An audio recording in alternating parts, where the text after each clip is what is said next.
Welcome back to the channel. Hope you're doing great wherever you are. In today's video, I'm going to be showing you how to build a full website, and it's been a while since I made these kinds of tutorials, and that's why in today's video I'm going to be showing you how you can build this website right here for a charity organization called Blue Spring. Now, this is obviously a fictional charity organization, but what they do is that they specialize in providing clean water to those in need.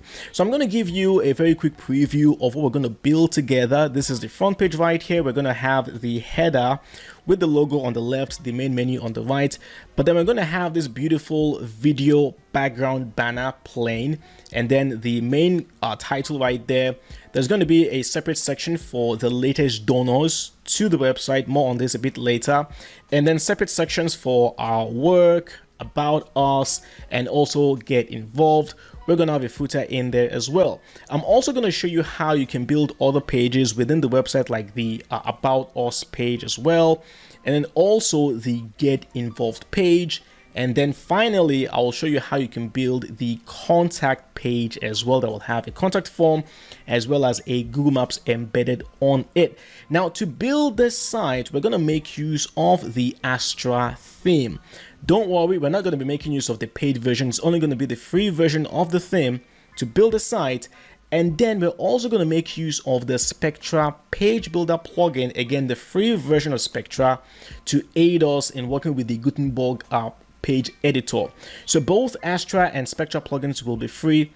And then once we've built out the site, I'm going to introduce to you the main plugin we're actually going to be working with, and that's going to be the GiveWP plugin. In my humble opinion, this is by far the best plugin for creating charity websites on WordPress, because with this plugin, you can create donation forms, you can provide PDF receipts to your donors, you can customize the checkout field editors, you can even initiate recurring subscriptions if you wanted your donors to be able to make recurring donations maybe every month or every 6 months and so on. So it is an extremely powerful plugin. We're going to work first of all with the free version of the plugin. I'll show you how you can create a donation form and an example of the donation form. Let me quickly show you the kind of form we're going to build together.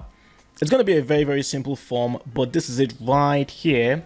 So we're going to have, of course, the call to action, support our cause, a description, and then we have the goal right there of $1,000. So far, 510 has been raised from 3 donations, and now this will be the actual form itself. The donor can choose either a custom amount or maybe $10, $25, and so on.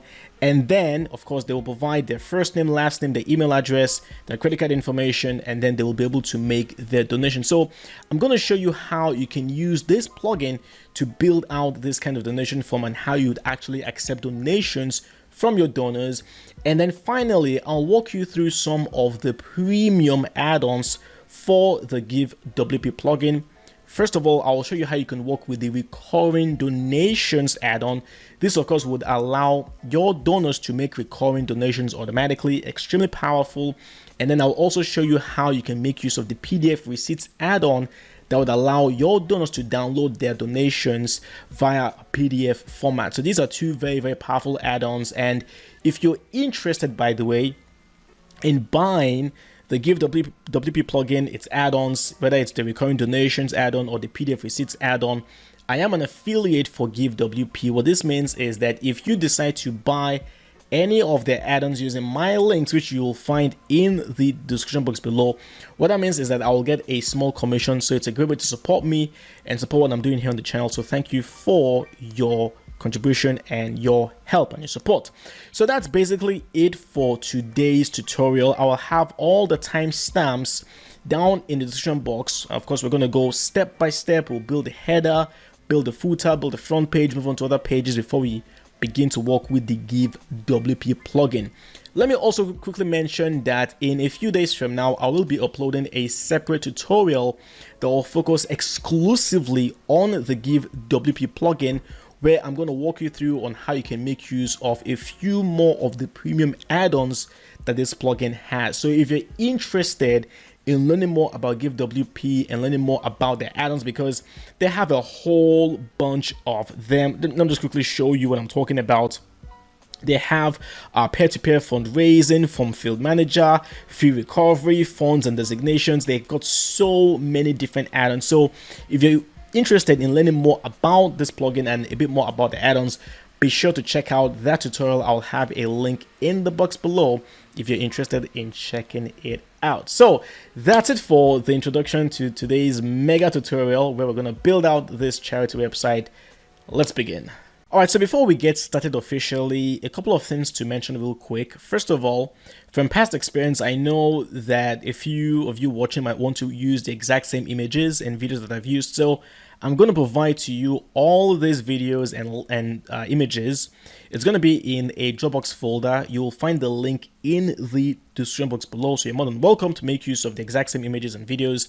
Now, for the text, you can either use your own custom text, or you do have the option to simply generate some placeholder sample text using the lorem ipsum generator. So you have that option there. So that's all I wanted to mention. Again, if you want to use the images and videos that I've used, of course you can use yours. I'm not saying that you have to use mine, but if you wanted to use mine, you'll find them in the Dropbox folder below. All right, let's not waste any more time.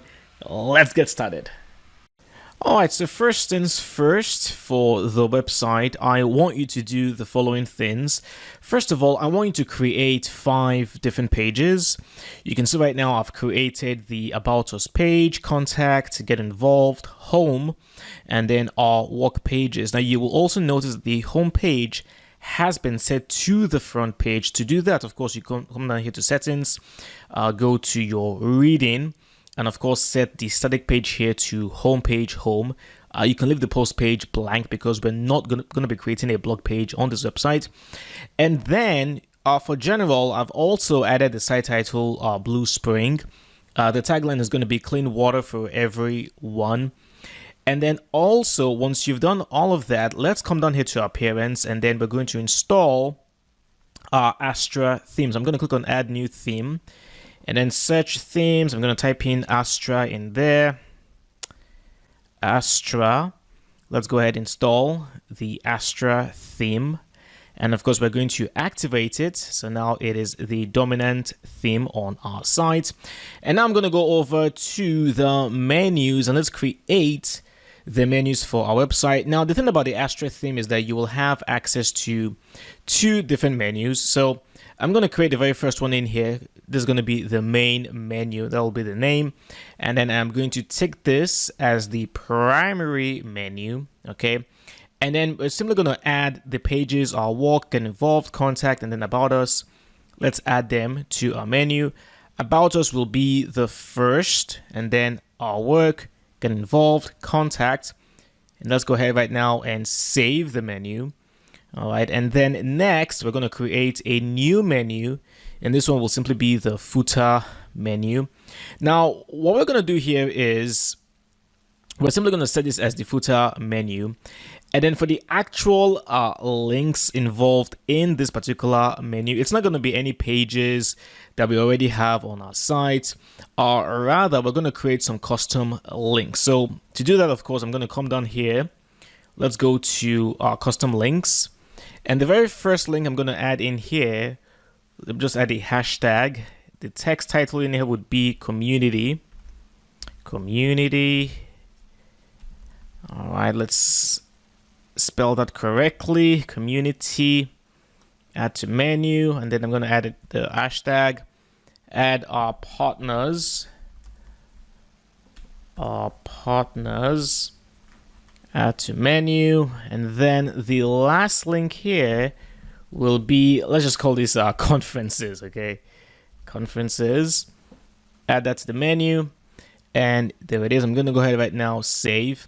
And the last thing we're going to do is we're going to install the Spectra plugin to aid us in building our pages. I'm going to come down here to plugins, add new plugin, search plugins. I'm going to type in Spectra. And there it is. So it's going to be the very first one you see in here. Spectra WordPress Gutenberg blocks by Brainstorm Force. The same developers that build the Astra theme. So install now. installed. Let's activate the plugin as well, and there it is. All right, so jump into the next video where we will begin to build our website. Now that we successfully installed the Astra theme, let's go ahead right now and customize the theme a little bit. And one of the best things is that with Astra, you have access to a lot more customization options for your website. So I'm going to come down here to Appearance, and then I'm going to go to Customize. And you should see something like this, the Customize back end. So here's the thing, okay, we're going to go first of all to Global. All right, and on the global, we can set things like a global typography for our font styles and so on. And in fact, what I want us to do is to go to the body font first of all. All right, I'm going to click in here, and I'm going to make a change to the font family. I'm going to go with the Open Sans. All right, Open Sans. That's going to be the font family I'm going to use, Open Sans. We're going to keep it at the normal weight of 400. However, for the font size, let's increase this to 18 pixels. So it's going to be just a little bit bigger. Okay. And then next, we can go over to the colors. All right. Now, Astra provides you with the global palettes. It's going to be like a palette of different types of colors and styles. You've got style 1, style 2, style 3, and so on. We're going to stick with style 1. However, we're going to make some changes to the top 3 colors, okay? So down here, you can see color 1. I'm going to click in there. And the very first color we are going to add is going to be a variation of blue, which is going to be 22, and then BEFF, okay? So this kind of like represents blue water, you know, like the color of water could be blue, like, you know, like the blue ocean, things like that. And now for the second color, we're going to go a little bit darker. So this is going to be DA. And now for color 3, we're going to go also with a little bit dark, 707070. And there it is. Okay, so these are the 3 colors we're going to be primarily using on our site. And there it is. All right, now I'm going to click back. And now for the container, we're going to make a change to our container section.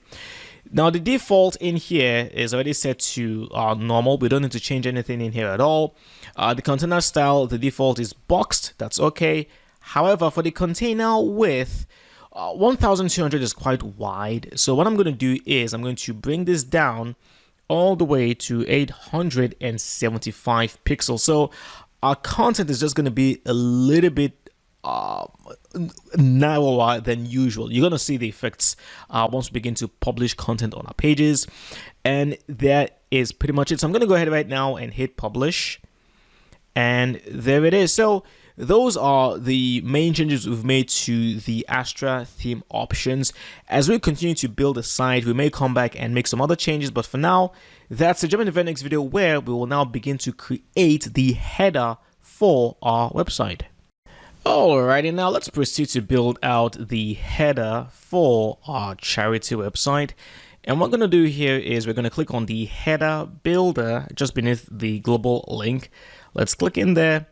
And now the thing is, with the Astra theme, right over here, we can modify what elements we want to display on our header. However, we're going to keep things very, very simple. We're just going to go with the logo on the left-hand side and then the main menu on the right-hand side. It's already kind of very similar to what's already been pre-built by Astra. You can see right here we have site title and logo. And then, of course, we've got primary menu on the right. However, right in here, I'm going to click on site title and logo.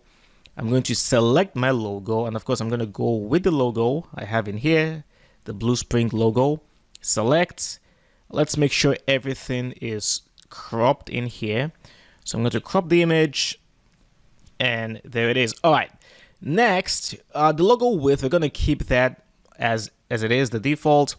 The site title, we don't need to display the site title. So what I'm going to do actually is right here where it says the site title visibility, I'm going to uncheck for the desktop, the mobile and responsive views as well. And that is it. Okay. Next thing we're going to do is right here, you can see we have this gear button. Okay, this is to modify the actual container that holds both the logo and the main menu. So I'm going to click in there, and then I'm going to go over here to design. And what I'm going to do is right here where we have the background, I'm going to click on the circle, and I'm going to add a different color, and it's going to be the OF172A. So it's going to be something like of a different variation of like darkish blue, sort of. Okay, that's going to be the background color, and there it is. All right, next thing we're going to do is we're going to modify the font for our main menu. You can see right now that it's pretty much dark, so we ideally need to make it white font color, maybe increase the size, maybe also make the font family to be uppercase as well. So how do we do this? It's actually very, very simple. Right here, I'm going to click on the primary menu. Let's click in there. Okay, and now from here, I'm going to go over to the design, and then let's scroll over down here. Right here, we can see we have the menu color, and then we have the text link. So I'm going to click on the very first one. This will be for normal. Let's click inside, and I'm just going to go straight up with the white, which is FFF, 6 Fs basically. And then the next option in here will be for hover. So when a user hovers on the menu items, should the color change? Well, there's a different version in here. It's DA. That's fine. I mean, we can keep that as it is. There's really no need to change that. Okay, so I'll keep that as it is. That's fine. Now for the menu font, very, very important. I'm going to click inside in here. Okay, and then the font family, I'm going to go with the Montserrat. I really like Montserrat in my menu items. I really don't know why. I just really, really like it. So I'm going to go with Montserrat. Okay, and then for the font size, we're going to go with 15 pixels. So not too big, not too small. However, let's scroll down here, and over here, we're going to transform the text to uppercase. I'm going to go with the AA, and that is it. All right, so I'm going to click outside, and now if I scroll all the way up here, you're going to see this menu hover style option. The idea here is that when a user hovers on any of the menu items, should we introduce any kind of animation? I will say yes. We do have 3 different options: zoom in, underline, and overline. All of these 3 would work very well for a charity style kind of website, but I'm going to go with the zoom in. So right now we can't really see the animation and effect. So what I'll simply do here is I'm going to publish these changes, okay? And then let me just go ahead and close this, and let's actually visit our site and let's see what we've done.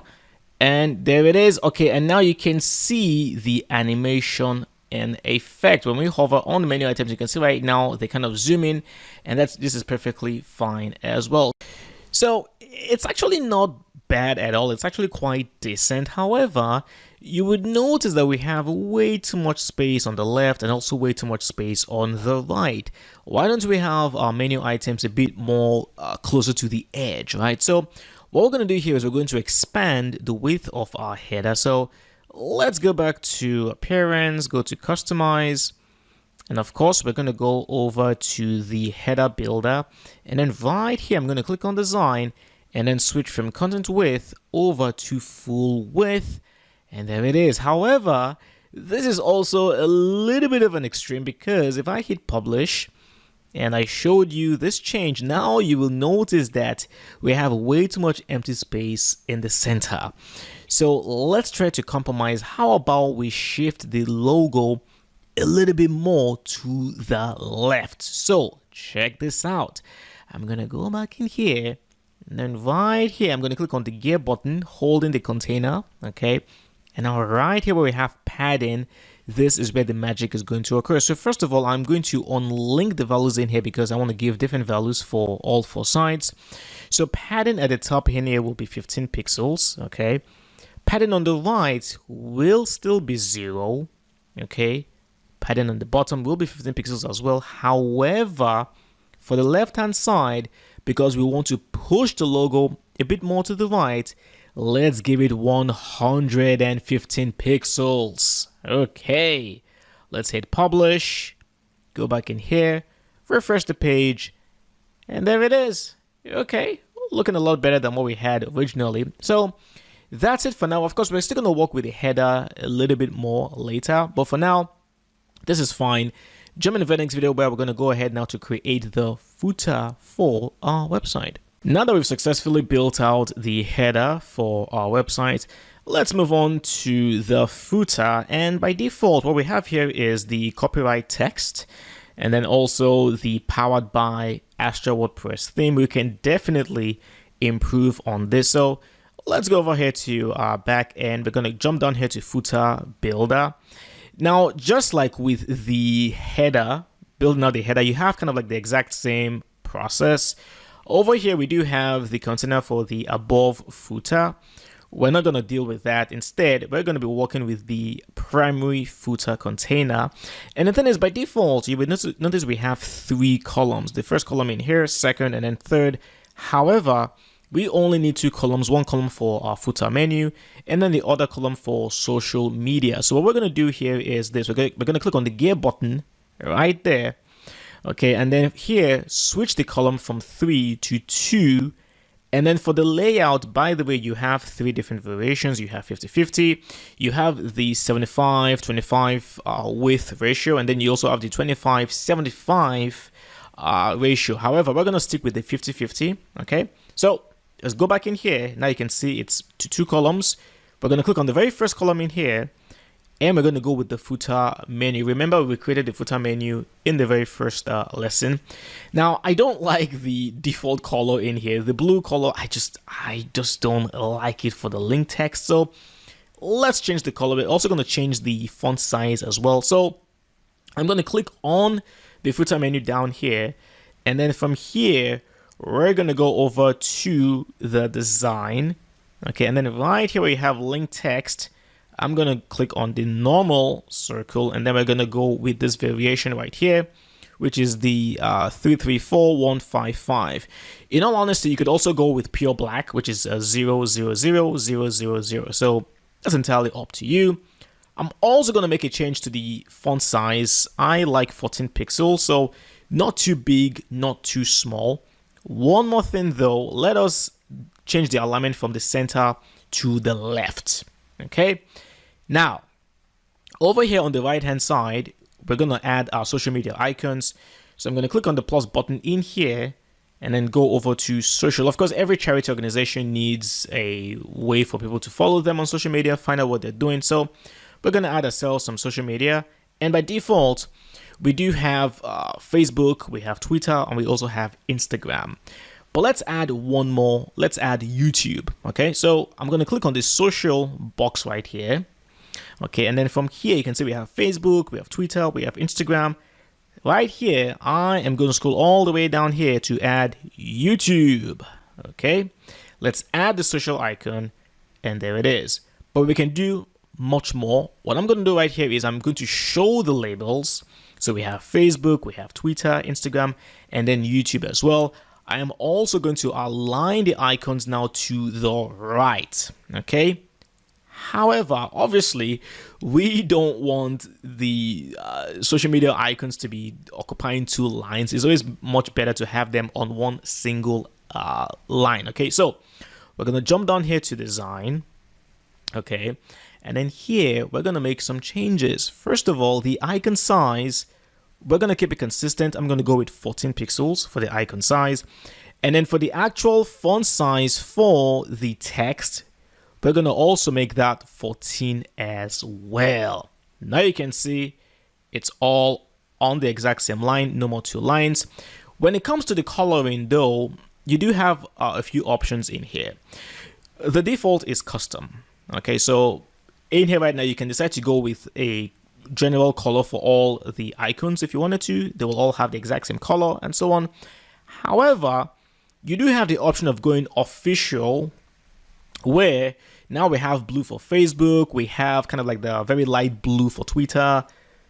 Instagram, this is a kind of suspect. I think Instagram is more reddish, if I'm not mistaken. Anyway, it doesn't matter. YouTube is also red, by the way. Anyway, so you do have this option in here, and the truth is there is really no right option in here. It's entirely up to you. It's very, very subjective. You could go with this version that adds a bit more color to the website, or you could go with custom and then choose whatever colors you want, maybe black or something. However, there is something in between. What am I talking about? If you go back to official and then you enable this brand color on hover, what will now happen is you will have the black color as the default, but when the user hovers on the icons, that's when the color now pops out. So I'm going to go with this particular variation, but hey, again, like I said, there is no right or wrong option in here. It's entirely up to you. Last but not least, we are going to, oh, by the way, before I forget, let me show you something real quick. If I go back to general, if you want to add the actual links to these icons, okay, you're going to have this drop down box right here. So you click right there, and then right here, this is where you can now add the URL for the Facebook page, and then the same thing for Twitter, Instagram, and so on. And also, you could add a custom icon specifically for each social media, so you don't necessarily have to use the actual Facebook icon. You could use something else, and then of course you could also change the labels in here as well. So please just keep that in mind. Okay, last but not least is going to be the copyright text. So I'm going to click on copyright, and then I'm just simply going to remove the powered by. There is no need for us to mention that this theme was built with Astra. So I'm just going to remove all of that, and then it's copyright 2024 Blue Spring. The only change I'm going to make in here would be the font size. So let's go to design. The default is 16. Now I know 14 pixels has kind of like been the consistent font size we've used for the menu items as well as the social media links as well. However, I always like my copyright text to be the smallest font size in the footer. So instead of 14, we're going to go with 13, just a little bit smaller than the other content within the footer. And that's it. Okay, I'm going to go ahead right now, hit publish.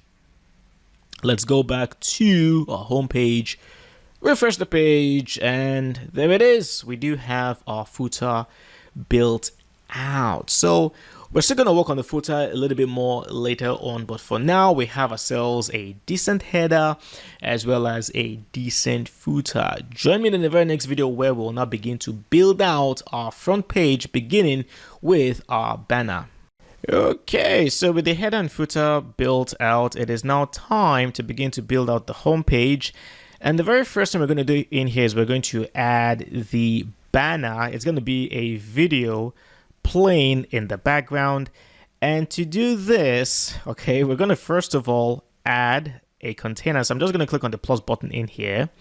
Let's go to browse all, and notice, by the way, we are selecting the elements under Spectra. So I'm going to go with the very first element, that's container. I'm going to click on container, and I'm going to go with the single column layout. Okay, so we're going to choose that one right there. And now over here, the container width by default is set to full width. Okay, that's fine. The content width is boxed. Okay, that's fine. However, to add the video, we're not going to add the video as an actual media file inside of the container. Rather, we're going to make the video the background for the container. You know just how you can have like an image for the background for a container? We can also have a video as the background. So to do that, I'm going to go over here to style. And then where you have background, we're going to go with the last option in here, which is video. I'm going to click in there, and I'll click on plus button in here, and then I'm going to choose the media file called water.mp4. And there it is. I'm going to go ahead right now, click on select, and there it is. We have the video playing right there in the background. Now, just to be on the safe side, I would also recommend that you add like a fallback image as well. This could be any kind of image. It could be an image for, you know, people donating or something that has to do with water, anything, okay? You can add that option in here if you want to. However, I'm not going to do that. I'm going to move on. What I'm going to do right now is I'm actually going to expand the height for this particular container, because right now it is very, very short. It's not tall enough. So I'm going to go back to general, and then right here where it says the minimum height, I'm going to go with, let me just confirm really from my notes, what is the minimum height? Minimum height is going to be 700 pixels. So I'm going to go all the way to 700 pixels. The idea here is you want the video to be big, massive. That's the whole point of having like a video playing in the background, and your website will look so much better when the container is tall enough to show plenty of the video. So let's update this and let's see what we have. Okay, so I'm going to come down here. Let's open view the page, and there it is. Okay, so we've got a video playing. However, you will notice instantly that, hey, what is this home title doing here? It doesn't make any sense for us to display the title of the page, right? So to remove this home, just right here, click on home, and this is a very powerful feature that the Astra theme provides you. You can click on this I button in here to simply disable the page from displaying the title. So let's update, and now I'm going to go back. Let's refresh the page one more time, and there it is. Okay, looking so much better now. And again, you can see the video being very massive, grabs the attention of whoever visits the site instantly, and that's the whole point. Now we're gonna add some titles, our headers, inside of this particular container. So let's go back in here. So right, of course, here where you have your plus button, okay, I'm gonna click right there, and now we're going to go to browse all, and I'm gonna go with the heading. Okay, heading on the spectra. Let's choose that one right there. And now I am going to grab some text that I have on my other screen right here. So the text is going to be like the main headline for the website. It is, we believe everyone should have access to clean water. Of course, you can't see it very, very well. So I'm going to go over here to style. And then for the text color, let's click in here. And I'm simply going to go with white. Okay, so let me just make sure this is the white color. Let's select that. So it's F, F, F, F, F. So 6 Fs for our text color. And there it is. Now you can see it much better. But we're also going to add a subheading, okay? Something that will fall under the main headline. So for this right here, if you go over to general, you will see the subheading option in here. So click down in there, and then we're going to enable our subheading. The position, okay, will be below the heading, which makes sense. So right here, let me just go ahead and grab the text from my other screen in here. The sub headline in here is going to be your donations will contribute. You can't see it again because of the color, so let me just go back to style. And then, of course, on the subheading, we are going to go with color, and then again, we are going to choose our 6 Fs. So that's going to be 1, 2, 3, 4, 5, 6. And there it is. Okay, so we believe everyone should have access to clean water. Your donations will contribute to developing sanitation and hygiene programs. Okay, not bad at all. But of course, we can improve on this. So what I'm going to do is I'm going to go back to my style. Okay, and then under here where we have the typography, we're going to make some changes to the font. So I'm going to go over here to typography. The font weight is what we're going to change. So right here where it says the weight, we're going to go with 400. So it's going to be a little bit lighter than usual. And then for the subheading, this is way too small. So let's go ahead and make some adjustments in there as well. So let me scroll all the way down here to the subheading. Okay, and then on the subheading, we're going to click on typography right there. And now let me just confirm the font size I do have for my subheading is going to be 20 pixels. So we're going to go with 20 pixels. So it's a little bit bigger. And then, of course, one more thing we're going to do is we're going to align our headline and our subheading right down there in the middle. So let's go back to content, and then the alignment in here, we're going to go with center. Okay, let's go ahead right now, update, and let's take a look at what we have so far. Let us right click, refresh, and there it is. Okay, so we believe everyone should have access to clean water. Your donations will contribute to developing sanitation and hygiene programs. Okay, one more thing is we're going to add the call to action button. Okay, you'll always want to have like a call to action button right there on your banner. So let's go back, and then right inside down the banner, down here where you have ad block, I'm going to click in there. Let's go back to browse all, and now I'm going to go with the buttons. Again, this is another element under the Spectra plugin. So buttons, okay, and we have the first button in there, and what I'm going to do is I am going to click inside to change the text, okay, and I am going to type in capital letters, of course, make a difference, and there it is. Okay, over here we do have the presets, like the style for the button.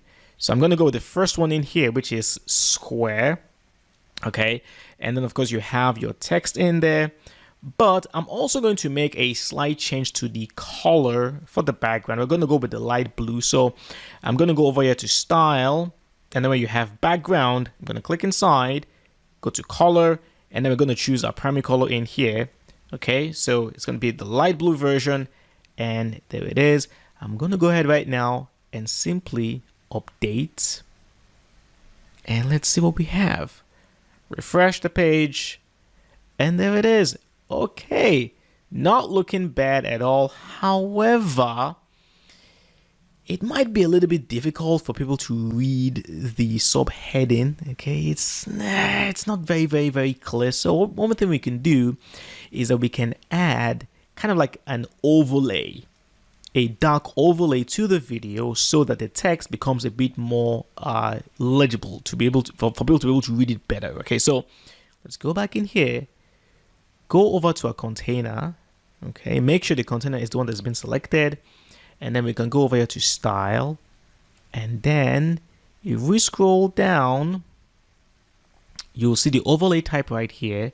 We're gonna go with the color, okay, and then the image overlay color, gonna click in right there, and we're gonna go with pure black. So that's gonna be 0000000. Okay, that's it. And then the overall opacity, we're gonna bring this down to 0.5, which is typically a very safe option. And there it is. Let's go ahead right now and update. Let's go over here, refresh the page one more time, and there it is. So you can see right now that people will be able to read the text just a little bit better than what we originally had. But there is one last change I want us to make, and that's going to be regarding the actual headers themselves. Now, remember we set the body text to be open sans. I forgot to set the headings to be Montserrat font family. I like Montserrat for my headings. So let's go back in here, and we're actually going to go back to the customize, appearance, customize. So here we're going to go to the global option. So we're going to go over here to global, and then from global we are going to go over to the typography, and then from typography right here where we have the headings font, I'm going to click in there, and the font family, I am going to choose Montserrat, and there it is. Okay, much better. Let's go ahead right now to hit publish, and there it is. Okay, let's go back over here, refresh the page, and there it is. Okay, so our banner has been added. However, jump in the very next video where we're going to go ahead to make a change to our header. Welcome back. So far so good. We have the video banner playing in the background, we have our headlines, and we also have our call to action button as well. But we're not done. Oh no. Now we're going to really improve on our homepage, and check this out, okay? I'm going to show you how you can work with a very powerful feature provided by the Astra theme, which is the transparent header feature.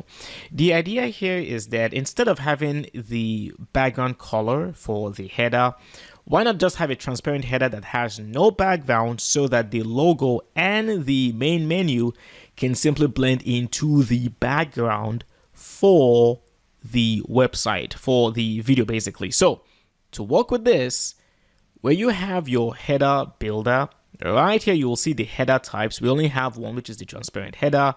If you had the paid version of Astra, you would have access to other headers as well. But if I clicked on the transparent header in here and I enable this on the complete website, look at that. Amazing, right? I'm going to go ahead right now and publish. Let's go ahead right now and refresh the page. And just like that, just like magic, abracadabra, look at that.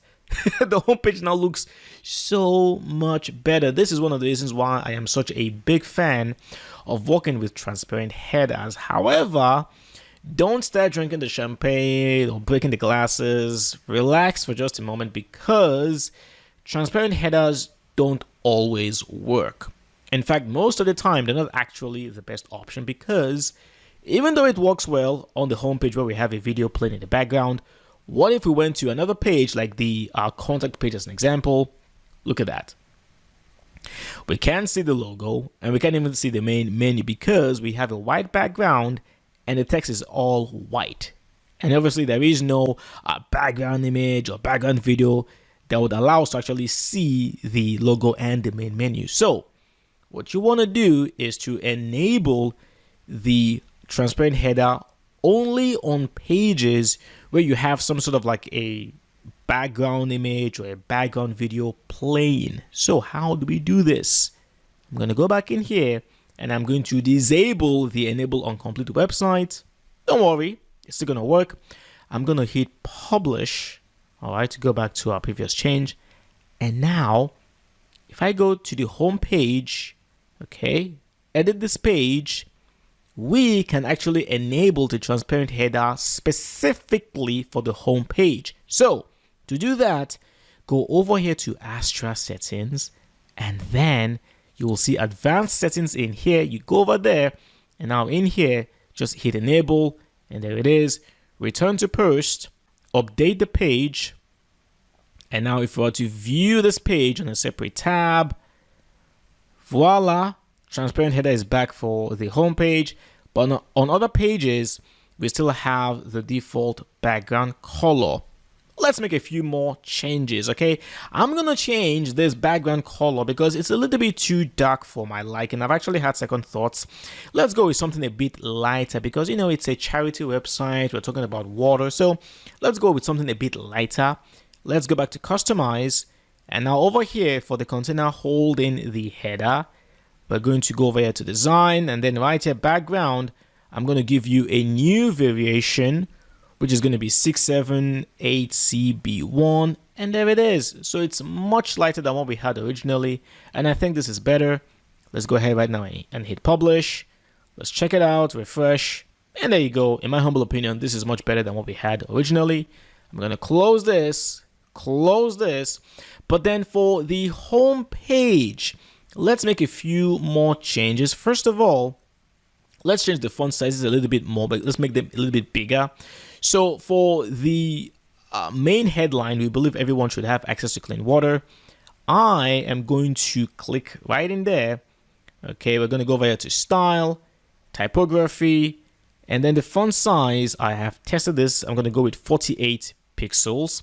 However, let's try to reduce the line height so that there isn't that much spacing between the first line and second line. So right here where you have your line height, I'm going to go with 1.2. Okay. And then for the subheading, let's also make it just a little bit bigger at 22 pixels. So 22 pixels. And then last but not least, we are going to add the link to the make a difference button. We just can't have buttons that do nothing, right? So I'm going to click on the button, and then under general, scroll down here, you'll see content. You click in there, And now right here for the link, let me show you real quick. This is the our work page. We want to link the button to this particular page in here. For the URL, you don't need to grab everything. Just simply grab the / and then our work, copy that. That's all we really need. And then for the link right here, I'm going to paste that so that when people click on this button, it's going to take them to the our work page. Last but not least, the style. Let's change the border colors for the button. Right now it's kind of like black. Let's make that change. I'm going to go over here to style, where you have border. You click in there. You can see the default is solid, the width is 1, but the color here, I don't like this, so I'm going to go with this particular variation in here. Just make it a little bit light, as you can see.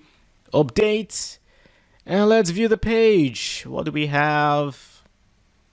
View the page. Oh, that didn't work. Okay, that's fine.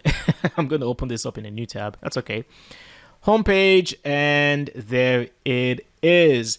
Okay, we're almost there. Let me just make sure this is working. Make a difference. Okay, that goes to our work page, so that works fine. One final change is we're going to make the height of our video container even bigger, because again, we want the video to be as massive as possible, and even ideally in many cases you want the video to occupy the entire screen of your homepage at first glance, so that users will have to actually like scroll down first before they see any other content. So I'm gonna go back in here, go to our container, and then when we have the minimum height of 700, let's go crazy. Let's go all the way to 800 pixels. Update one more time. Go back in here, refresh the page, and there it is. Okay, we still have some empty space down here, but this is big enough in my humble opinion. And there it is, a much better banner than what we had originally. That's it. Thank you for watching, and of course I will see you in the next class. Let's continue to build out the homepage, and next, just beneath the banner, we're gonna add our work section, where we're going to talk a little bit about what the charity does and a few of the accomplishments that the charity organization has been able to achieve. So let's go ahead right now and edit our page. So we're going to go ahead right now and add a container first of all. So click on the plus button. Let's add the primary container. This is going to be one single column.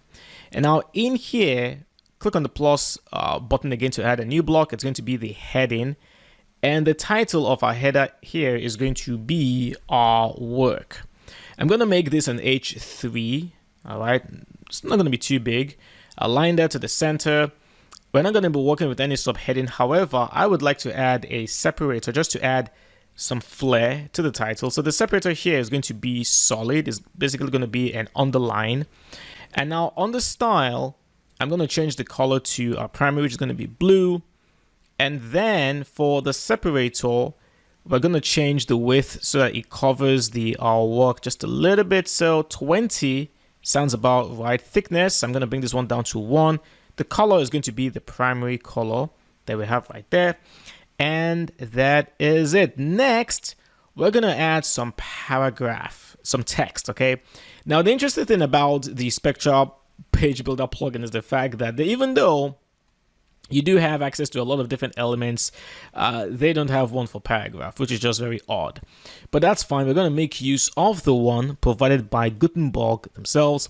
So I'm going to click on the plus button in here, and straight up I'm going to choose the default paragraph block provided by Gutenberg.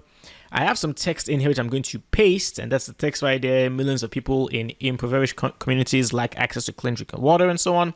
So that's going to be our text, and that is it. Okay, next we're going to add another column, or container rather, inside of our primary container. So again, I'm going to click on the add block, and I'm going to add yet another container, and there it is. Now, just to make sure that we are adding the elements in the right places, I'm going to use the navigator link right here, and as you can see, we have the main container there, and then our work title, the paragraph block, and now the container that we've just added, and everything is aligned properly. Okay, that's good to know.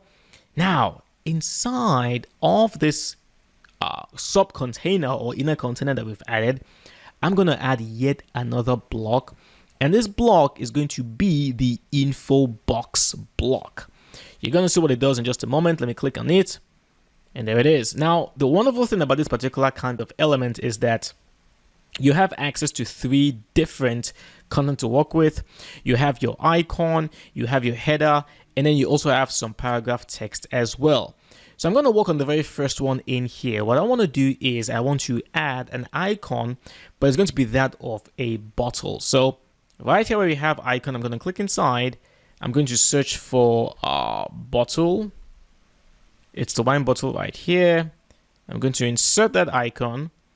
And there it is. Okay, next up, where you have info box, I'm going to highlight it and then type in 121 dot, 121 comma, then 074 comma 541. Okay, what is this? And now for the paragraph text, I'm going to highlight it and I'm going to type in bottles of water supplied. So this is one major accomplishment that the charity organization has been able to accomplish.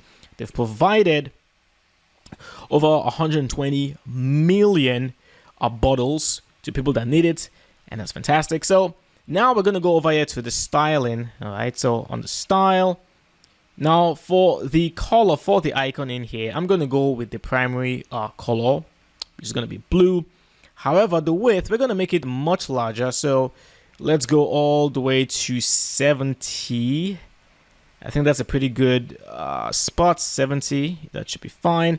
And then for the title, let's also make some changes to the title. I'm going to come over here to the color. And I'm going to go with this color right here, which we have, which is the 334155. And then also, for the actual text itself in here, the description, we actually not going to make any change to that. I think we're going to leave that as it is. And that is it. Okay, so what I want to do right now is this. I want to create 2 more columns that have the exact same kind of structure. However, instead of manually creating them, what I'm going to do is very, very simply, I am going to go over here to my navigator, open this up. Okay, open up the inner container right there. And now in here where you have the info box, I'm going to click on the 3 buttons in here and then click on duplicate. And then one more time, again, duplicate. All I will need to do right now is just to simply change the icon, change the headline, and then also change the description basically. Okay, so let me quickly do that one. For the second box in here, I'm going to click inside. The icon I am looking for here is actually going to be the people icon. So let me just type in people, and yeah, it's going to be this one, people carry box. Okay, let's insert that icon, and now let us quickly change this number in here. So it's going to be 5,224,875. And what's this number? People in need helped. Okay, and then obviously we're going to have to make a change to the color for this particular icon because we don't want them all to be blue. So for the color in here, I'm going to go with something more kind of like orange. Okay, so the value I'm going for here is going to be FFB121. You could use a different variation, you could use a different color. You don't necessarily have to use mine. And then for the last one in here, the icon that I'm looking for here is going to be world, or rather, let's try Earth. I think it should be Earth. And yes, I am looking for the Africa. Insert that icon, and then the numbers here, 21, and then what's the description? Countries impacted. And there it is. And then of course the color for the icon in here, we could go different ways. We could go something kind of like greenish if we want to. I think I'm actually going to go with green. I think green would be a pretty good color in here. You could also go with red if you want to, but I'll stick with green. And there it is. All right, so one last thing we're going to have to change in here is I don't want these columns, these info boxes, to stack up on top of one another. I want them all to be in a single row. So here's exactly what we're going to do. We're going to choose the main container right here, holding these 3 boxes. And then right down here where you have flex properties, let's go over there. And what we're looking for right now is going to be the direction. The default in here is column. However, we're going to switch that to row. And there it is. We have our row. And this is looking really good. But we're not done. We're not done just yet. We have to add one more piece of content to our main container. And that's going to be a button that says learn more. So let me close this. And then just outside, again, keep in mind, I'm not clicking inside this container, inside the inner container. I'm clicking outside it. So please be very, very, very careful. So I've clicked outside, and I'm going to click on the plus button in here. We're going to add our buttons one more time. And now this one is going to say learn more. Okay. And the actual preset in here, what we're looking for is going to be the first one in here that doesn't have like a background color. All it has is just the, transparent white background color. However, we will make a change to the color of the border. So let's go over here to style. And then we're going to go over to the border. And then the color right here, we're going to go with a secondary color. And there it is. Okay, and of course the link to the learn more is going to have to go to the work page. So let's click on the button right there, go to general, and then content, and then the link right here. The link we're looking for is /r-work.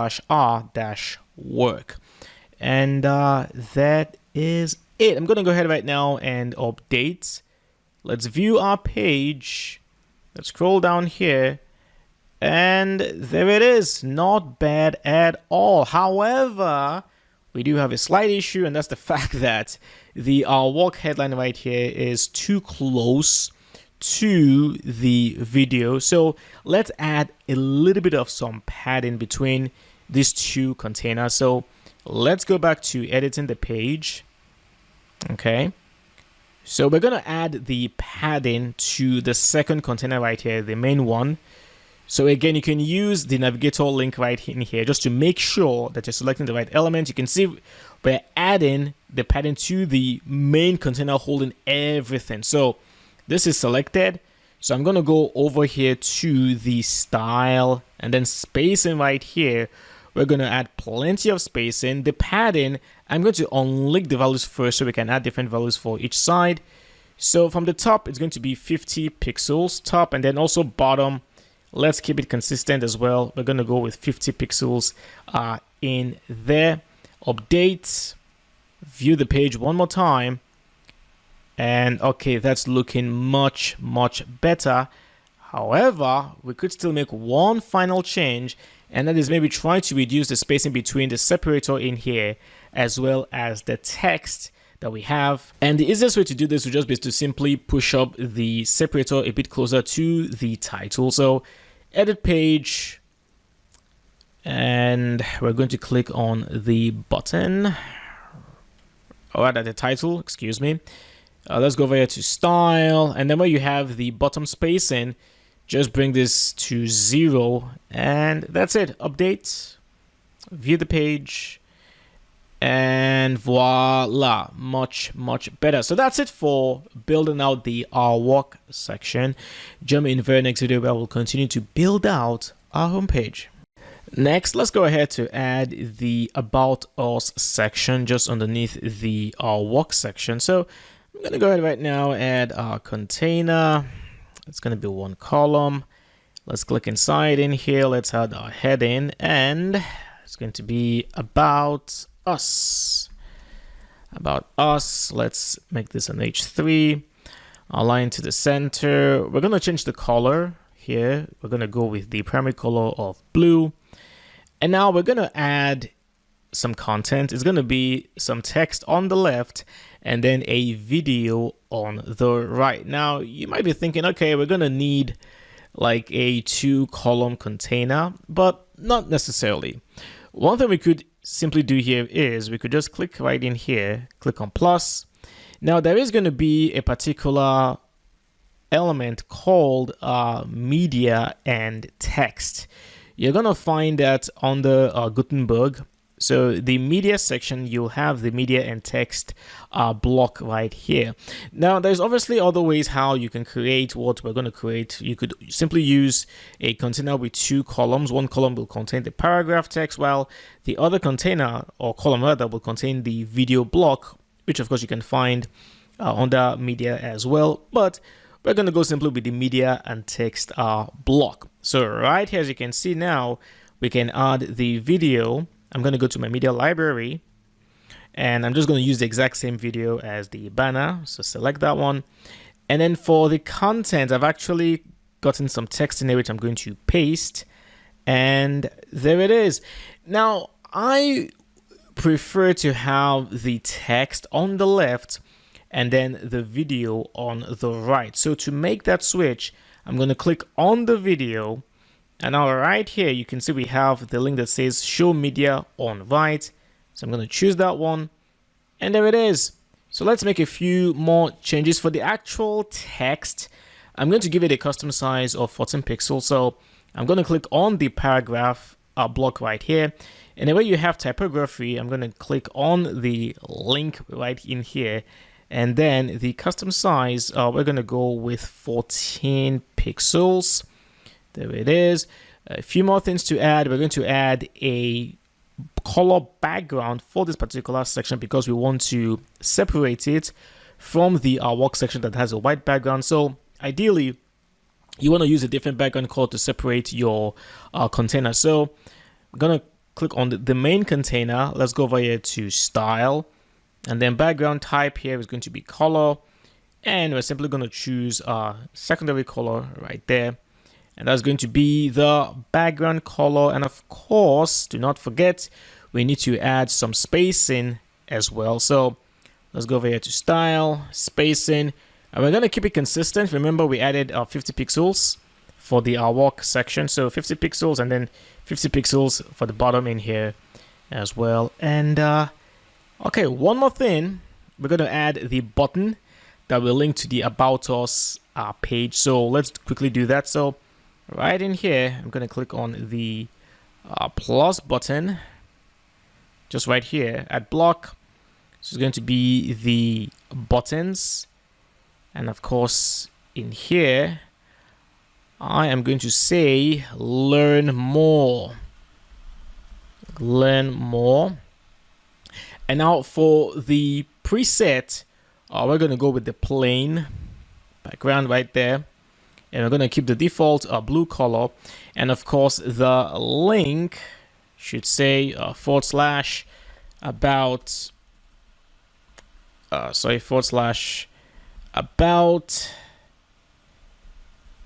-us. And there it is. Let's go ahead right now, update. And let's see what we have. View the page. And let's scroll down. And there it is. So not too bad, but I want us to create some space between the About Us title and then the media and text block, as well as the button, and trying to keep things consistent with our headers, container titles, if you will. The work has a separator, so let's also add a separator for the About Us title as well. And of course, let's also capitalize the About Us title, very important. So let's go back to edit the page. Let's first of all work with the title, the About Us title. So click right in there. Now, of course, we could easily just type in the About Us in capital letters, but let me show you a different way of doing it. You could go over here to style, and then you could go over here to typography, and then down here where you have transform, you could simply choose from default to uppercase. So that's another way, perhaps a more stylish way of transforming your characters to uppercase. Now for the separator, we do want to add a separator. So let's go back to general, separator, make it solid. Okay. And then under style, the bottom spacing in here, we're going to reduce this one to 0. And now for the separator itself, the width, we're going to make it just a little bit wider. I think 20 would be fine. Thickness is going to be 1. And then for the color, we're going to go with the fourth color in here, which is the 334155. And now for the spacing that we talked about. So I'm going to click on this particular media and text block. Okay. And then to add the padding, the spacing, you want to go over here to styles. And then you're going to see dimensions padding. Now, I'm going to click on this link right here for the padding. Choose top. First of all, let's go with the value of 4. Go back in here, choose bottom, and also go with the value of 4 as well. Let's go ahead right now to update. Let's view our page. And I think it should be fine now. And there it is. So a very simple, clean about us section, and there it is. So thank you for watching. Of course, I will see you in the next class. Welcome back. So now let's add one more section for the get involved. So as usual, I'm going to click on plus, click on container, one column, click in here, add our heading, and in capital letters this will be get involved.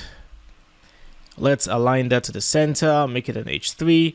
We're going to be working with a subheading as well, so let's enable that one.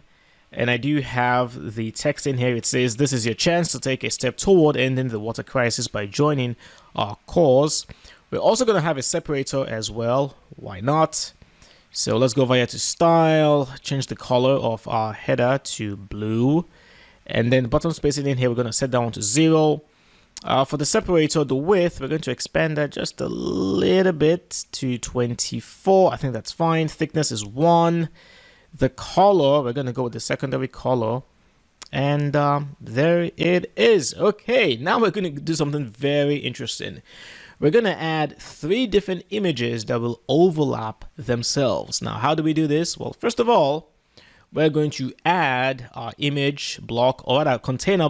First of all, in a container. So inside of this container, we're going to add our image block, which you'll find. It's basically the third element, block element on the spectra. So let's add image. Click on media library. Click on media library again to add the first image. It's going to be this one with the African kids.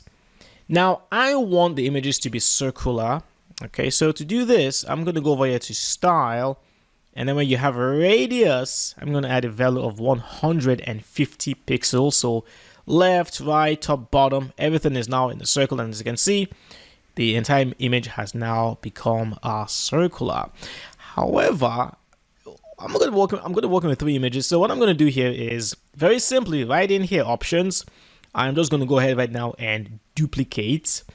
And let's also duplicate one more time. And now we're going to go to the main container holding these 3 images. We're going to come down here to flex properties. And then we're going to choose the row option in here because we want them to be in a row, not in columns. And there it is. And all I have to do right now is to change the individual images for the second and third column. So this one in here, I'm going to click right in there. Go to general. Let's change the image right here. The image is going to be this one. Select. And then do the same thing for the third image. Change. It's going to be this one. Select. And there it is. Okay. Before we do the magic of overlapping the images, let's just add our compulsory call to action button. So I'm going to click in here, click on plus, add our buttons. And this is going to say make a difference. Make a difference. The preset in here will be the first option. Okay. And then the border color, we're actually going to change it from blue to the secondary. So let's go over here to style, border, and then for the border color in here, we're going to go with the secondary, and there it is. Okay, now for the actual magic of overlapping our images. Actually, do forgive me, I keep jumping ahead. Before we do that, let's also add the link for the make a difference button. Okay, we should always don't forget to add links to your buttons. Okay, so content link / get dash involved / okay. Now we can do the magic of overlapping our images. What we're going to do here is we're going to work with negative margins. Follow me closely.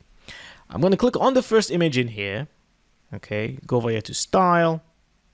Now right here where we have margin, let's first of all unlink the values. Now what I'm going to do is for the right hand side, I am going to add a negative margin because I want to push that image closer to the one in the middle. That's why I'm adding the margins to the right hand side, and I'm just going to go all the way to the max, which is -50.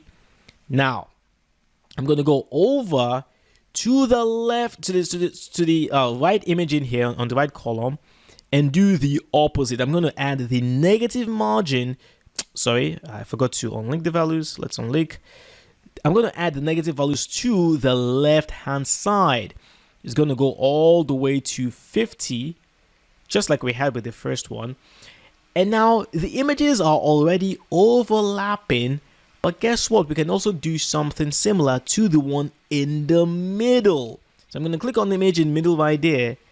And now over here for margin, let's unlink the values.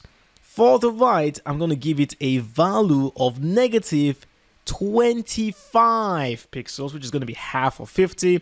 And then do the exact same thing as well for the left-hand side, -25 pixels. And just like that, we have been able to overlap our images. One final thing before we save, can you remember what it is? We have to add padding to the main container. Do not forget that. So style, let's go over here to spacing, padding, I'll link the values, padding. Top here is going to be 50, and then bottom is going to be 50 as well. Update, view the page, and let's scroll down. And there it is. We have performed a little bit of some magic by working with negative CSS margins. But that's it for the get involved section. Thank you so much for watching, and of course I will see you in the next class. Welcome back. So now that we're pretty much done with building out the home page for now, let's move on to building out the About Us page. And I want to give you a very quick preview of what we're going to build. It's going to look something like this. We're going to have the banner with the background image, the title of the page, About Us, and then a section for the mission statement. We'll have our gallery of pictures. We're going to have a very interesting container layout where you will notice that we have 2 rows. However, the first row has 3 columns, while the second row has 2 columns. So that's going to be very interesting to build. And then finally, we'll also have the image in here with the title as well as 2 buttons as well. So let's go ahead right now and build out the page. All right, so the first thing we're going to do is we're going to add our banner. So let's go ahead right now to add our container. It's going to be 1 column. And then for the style, we're going to go over here to background, and then we're looking for image. So I'm going to choose this image right here. Let's select that. And now we need to add a height for our image. So for the minimum height, I'm going to go with 350 pixels. Okay, and we're also going to add like a very slight background color, an overlay basically for it. So let's go over here to style. Let's scroll down in here, overlay type. We're going to go with color, and of course we're just going to go with black, which is my go-to color for overlays. So black, and then the opacity, we're going to keep it very, very safe. We're going to go with 0.5. Okay. Next up, we're going to add the title for the page. Before we do that, let's hide this title, the actual main title. Let's hide that one. We don't need to display that. So now I'm going to go back in here. On the plus button, we're going to add our heading. And now I'm going to type in capital letters, About Us. All right, we're going to align that to the center. The H2 is fine because it is technically the page title. So let's keep it on H2. We're going to go over here to style. And then for the color, we are going to go with our secondary color, DA. For the font size, we're going to keep it the default for now. So that's pretty much it. Let's scroll down right now and add the mission statement section. So click outside. We're going to add a new container. Once again, it's going to be one column. Click inside. Let's add our heading. And now this one is going to be on a mission. On a mission. We're going to align that to the center. We're going to make it an H3 tag. And now this one will have a separator. So let's go with solid. And now let's move over here to style. So for our style, for the color, we're going to keep the default. However, bottom spacing, we're going to bring that down to 0. And then for the separator, we're going to increase the width just a little bit. Okay. Thickness, we're going to go to 1. And then for the color, we're going to choose our primary color. Actually, you know what? On second thoughts, let's increase the thickness to 2. I think 1 is a little bit too light. So 2. And that is it. All right. Next up, we're going to add our paragraph text. So just outside in here, make sure we're inside the container. So I'm not clicking outside here, but I'm clicking inside of the container. So click on plus, add paragraph. And now let me just quickly grab the text I have on my other screen real quick. Come in here, paste that text. And of course, I'm going to click the align text in here to align text center. And there it is. Final thing to do will be to, of course, add some padding to the container. Do not forget about the padding, very, very important. So container spacing, let's unlink the value. So top, we're going to keep it very consistent, 50 pixels on top, and then 50 pixels for the bottom. Let's update. Let's see what we've done so far. And okay, not too bad, not too bad. However, there are a couple of changes I want to make. First of all, let's make the text for the paragraph a little bit bigger. It's a bit too small at the moment. And then maybe also change the color of the section title in here. Let's go with something just a little bit darker. So let's go back to edit our page.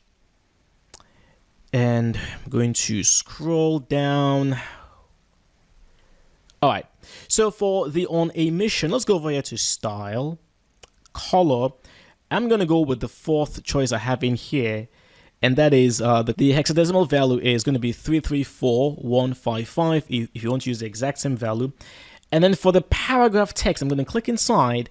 And then right here where we have the typography, I'm going to click on this button right here to set a custom size. And I'm going to go with 20 pixels. Okay. Let's update. And now let's see the difference. And okay, so much better now. The on a mission title is easier to read because it's darker now. And also, of course, the text is easier to read because it's also larger than what we had originally. Okay, let's move on to now add the picture gallery section. So let's scroll down. We're going to add our new container once again. One column layout. And now the difference here though is that we're going to add a background color for this container to separate it from the one above it. So let's go over here to style, and then we're going to add our color, and we're going to go with our secondary color, shade of brown. And okay, now the title for the gallery section is going to be very similar to the on a mission title. So what I'm simply going to do is this. Check this out, okay? I'm going to go over here to my navigator. Okay, let's expand this. And now for this container, I am going to click on the buttons in here and then simply duplicate the animation title. And then I am going to click and then drag the duplicate into the container. However, please pay very close attention here. The alignment needs to be just a bit further to the right, something like around here. Do you see that? If it was here, the heading is going to be like in a separate container entirely, but we want the block to be inside of this container. That's why I'm going to drag it just a little bit more to the right until you see that shift in the alignment and I'm going to drop it in there. And just like that, we have our title inside of our container. Now, I'm simply going to change the title in pictures, and there it is. Okay, I'm going to add very quickly the padding to the container. So the same values, we're going to keep it very consistent.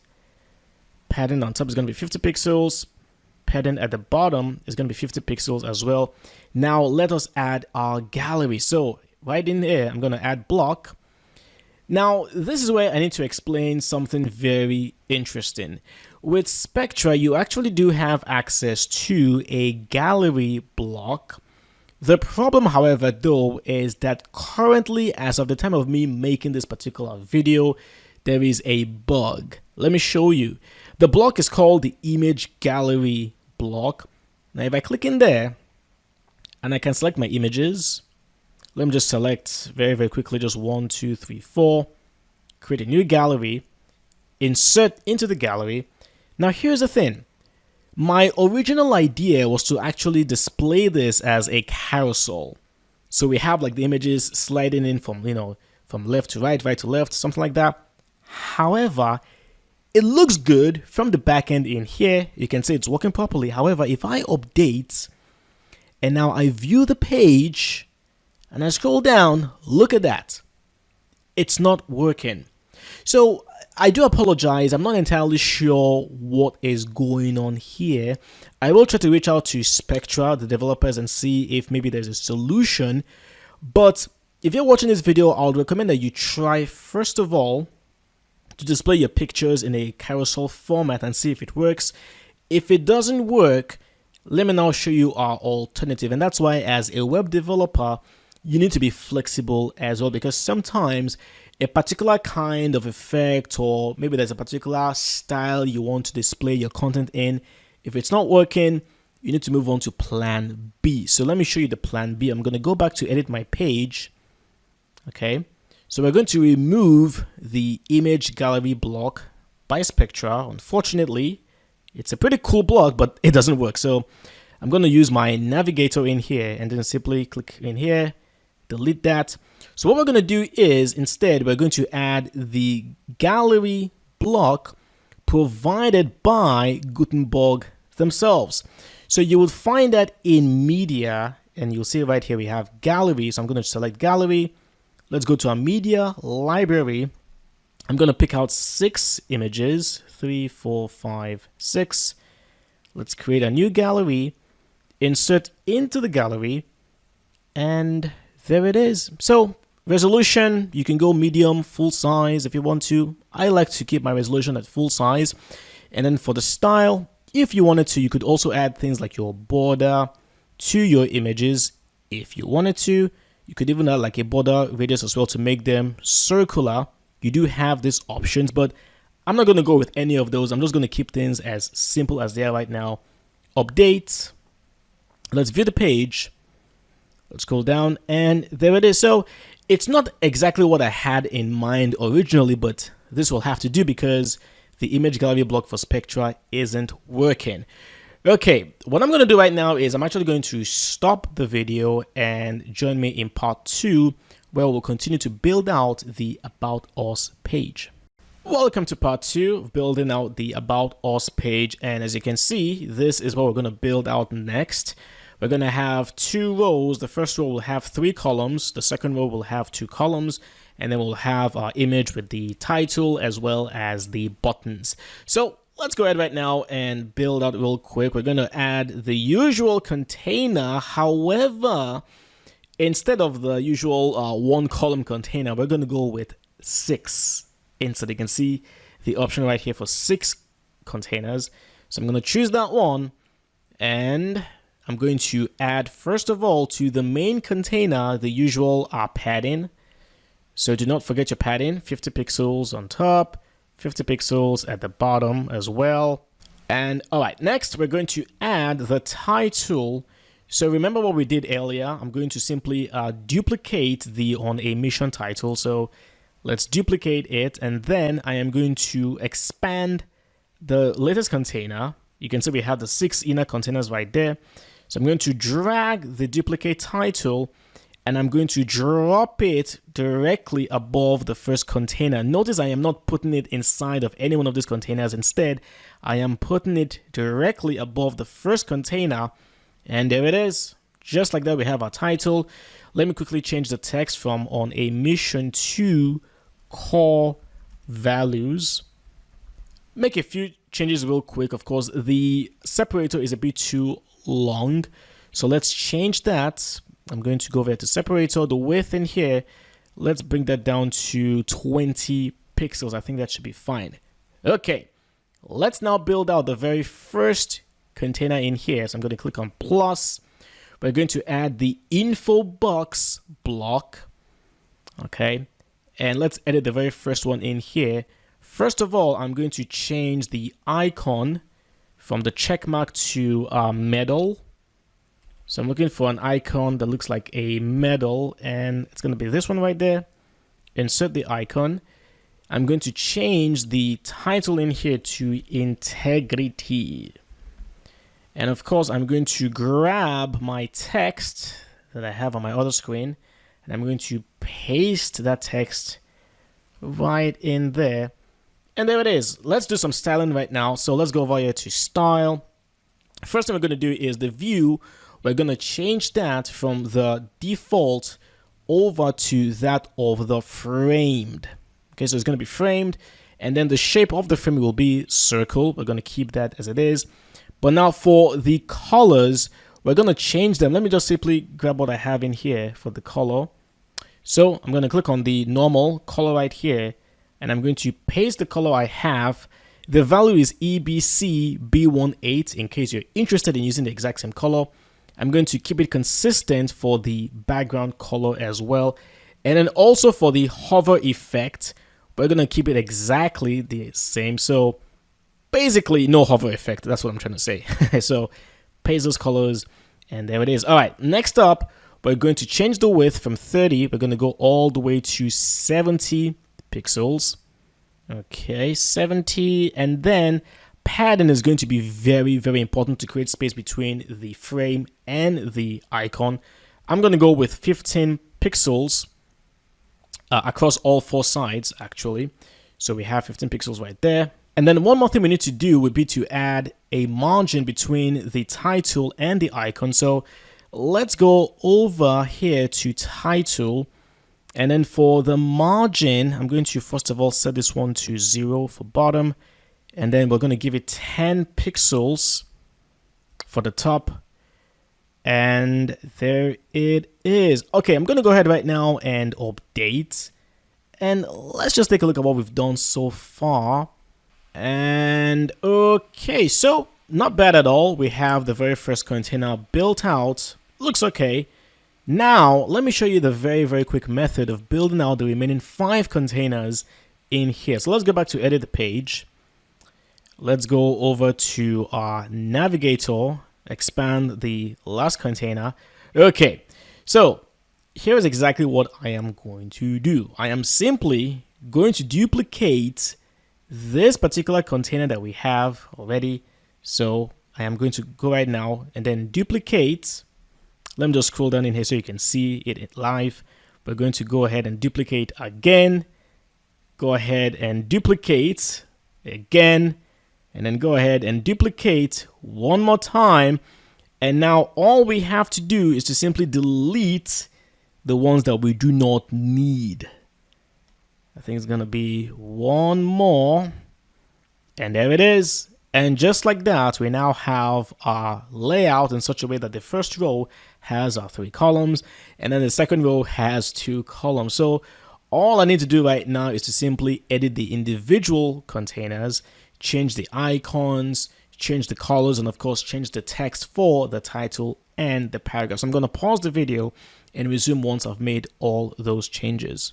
Welcome back. So as you can see right now, I've added the content for the remaining container. So let's go ahead right now to view the page and let's see what we have.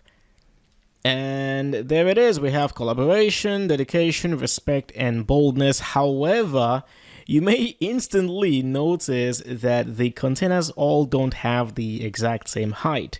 Collaboration here seems to be taller than integrity and dedication. And then, of course, respect and boldness. You can see right now that respect is taller than boldness. The reason why this is the case is simply because of the length of the text in the individual containers.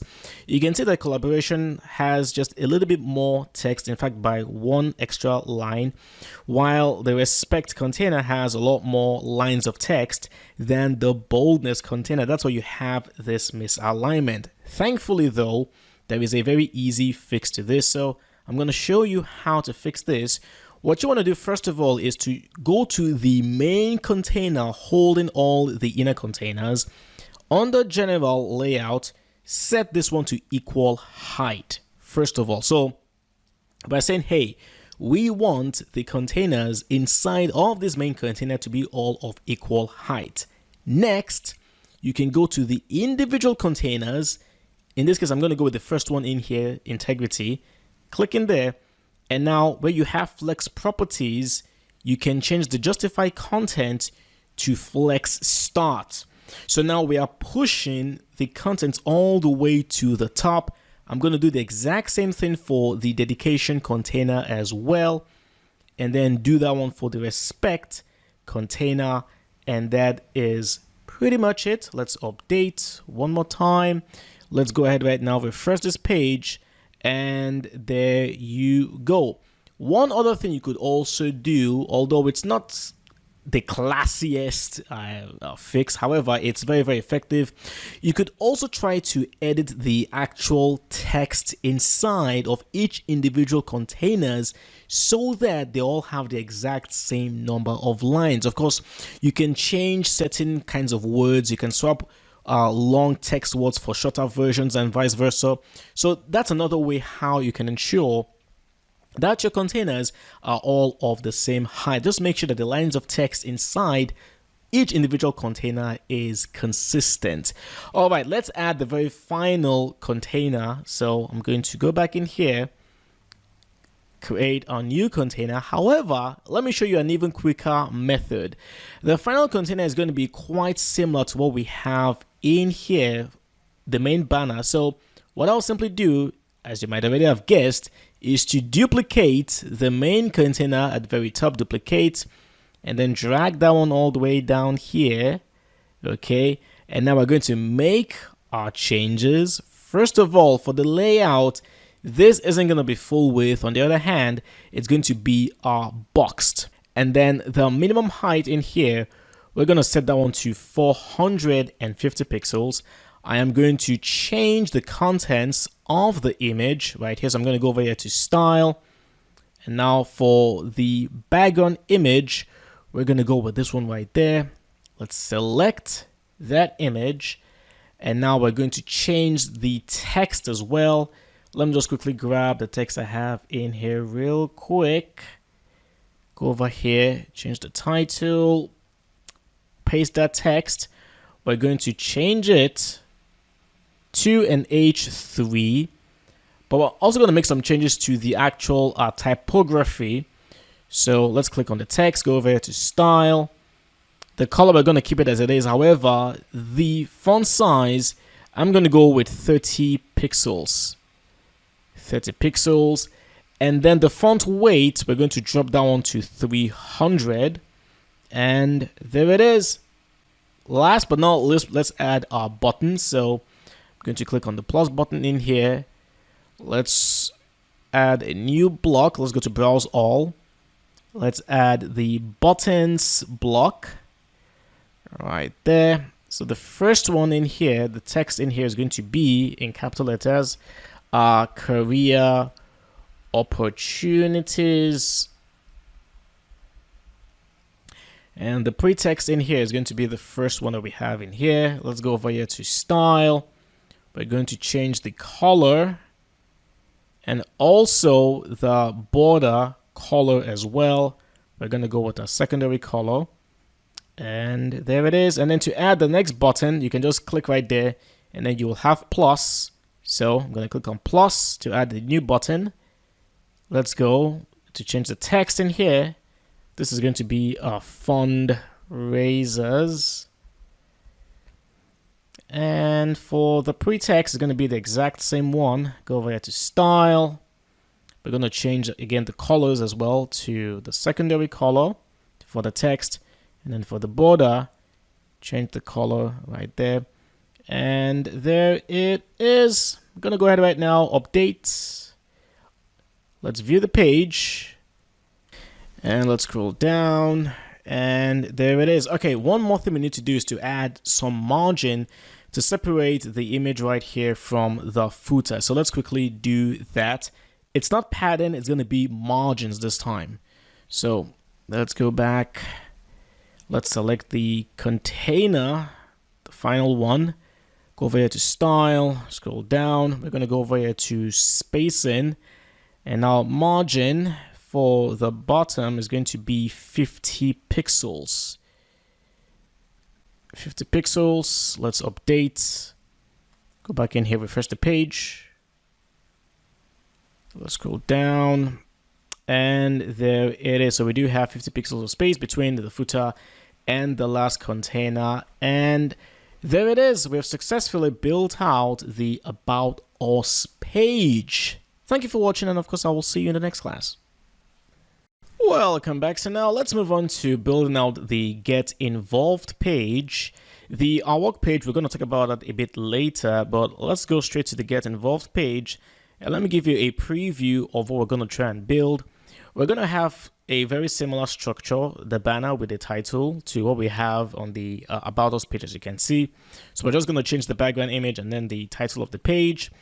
And then we're going to have something like a countdown that will say, hey, you know, our next project will go live in so and so day. So number of days, hours, and so on. There will be a button to learn more about the project or the event. Then we're going to have a small title header in here, a small separator, and then we're going to have our 2-column layout where we're going to have like some list of different kinds of projects and different kinds of things that will be accomplished when people donate. We'll have the donate button right there, and then we're also going to have the image right here. So a pretty simple structure and content wise, but let's go ahead right now and build out the page. All right, so first things first, we're going to add a container. And we're going to go with the style. We're going to give it a background image, and it's going to be this one right there. And I'm going to add a little bit of an overlay because we're going to be adding some white text. So we're going to go with the black color, as always, 1, 2, 3, 4, 5, 6. And then the overall opacity, as always, we're going to stick with 0.5. Now we're going to give it a height as well. So the minimum height here will be 350 pixels. Let me bring this down to 350. All right, now inside, I'm going to provide the header that's going to say Get Involved. Let's align that to the center, go over to Style, and of course, change the color to our secondary color. And that's it. Okay, next up, we're going to add our countdown. So I'm going to go ahead right now, add a new container, go with 1 column as always. And now, first of all, I'm going to add the header. Let's align this to the center, make it an H3. And now we're going to say, the title is going to say our next project will go live in, and then 3 dots. And now just below this, I'm going to introduce to you a new block, which is going to be the countdown block. It's the one right here. So let's choose that. So first of all, of course, we need to set the time, you know, the date that the project will go live. So I'm just going to stick with the default. This is for April 27th, 2024. So yeah, I'm just going to stick with that. However, I want to show you some other things, okay? You could change the labels if you wanted to, or you could just choose to hide the labels as well. So you've got plenty of flexibility when it comes to designing your countdown. However, the one thing I do like though will be the presets. You have different styles in here, and the one I do particularly like is this one right here, which is the third preset that has like a background color for the individual containers for the time. So I'm going to go with that preset. And there it is. Okay, next up, we're going to go over here to style. And we're going to adjust the background color for the columns. So right here where it says the color on the background type, I'm going to click in here and I'm going to go with the primary color. And there it is. Okay. Next up, we're going to add the Learn More button. So inside in here, click plus. Let me add my buttons. And the preset for my button in here is going to be this one right here. And I'm going to change the text for the button. Make it all caps. We're going to say Learn More. Okay. And then we're going to make an adjustment to the size. Okay, we're going to actually make it a little bit bigger. So I'm going to go over here to style. And oh, actually, do forgive me. It's not these actual block we're going to make the change to. Let me show you the navigator right here. Okay, you have button inside of the actual main block, which is button. So select buttons. Okay, this is the actual block we want to edit. So right here where it says the button size, I'm going to go with large just to make it just a little bit bigger. And there it is. So finally, let's add our mandatory padding to the main container. So let's go over here to style, spacing, and check this one. And then, of course, 50 pixels on top, and then 50 pixels at the bottom. Let's go ahead right now and update, and let's just check what we've done so far. And there it is. Okay, so we forgot to hide the page title. That's okay. Let's just scroll down in here and... Okay, well, we could add a little bit of some spacing between the Learn More button and the actual countdown. So what I'm going to do is, let's go back in here to edit the page. Let me first of all make sure that we hide the page title. All right, so here, the button we're going to add the margin to again is going to be the buttons block, the main block, not the button block itself, but the buttons block. So please don't get confused. So on the buttons, I'm going to go over here to style, spacing, and then let me first of all uncheck this. So the margin, we're going to give it a margin from the top, which will be 20 pixels. Okay, and also let's change the border color for the button now. So I'm going to click on the button, go over here to style, go to border, and now color, we're going to go with the primary color. And there it is. Let's update. Let's view the page. And voila. Okay, looking much better. Let's continue building out the page. Next up, we're going to add our header. So let me go ahead and add a new container. And now let me just quickly grab the text I have over here. So click on plus. Let's add our heading.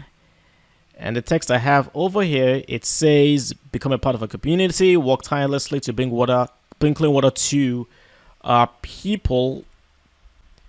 For some reason, I did not copy everything. It's people in need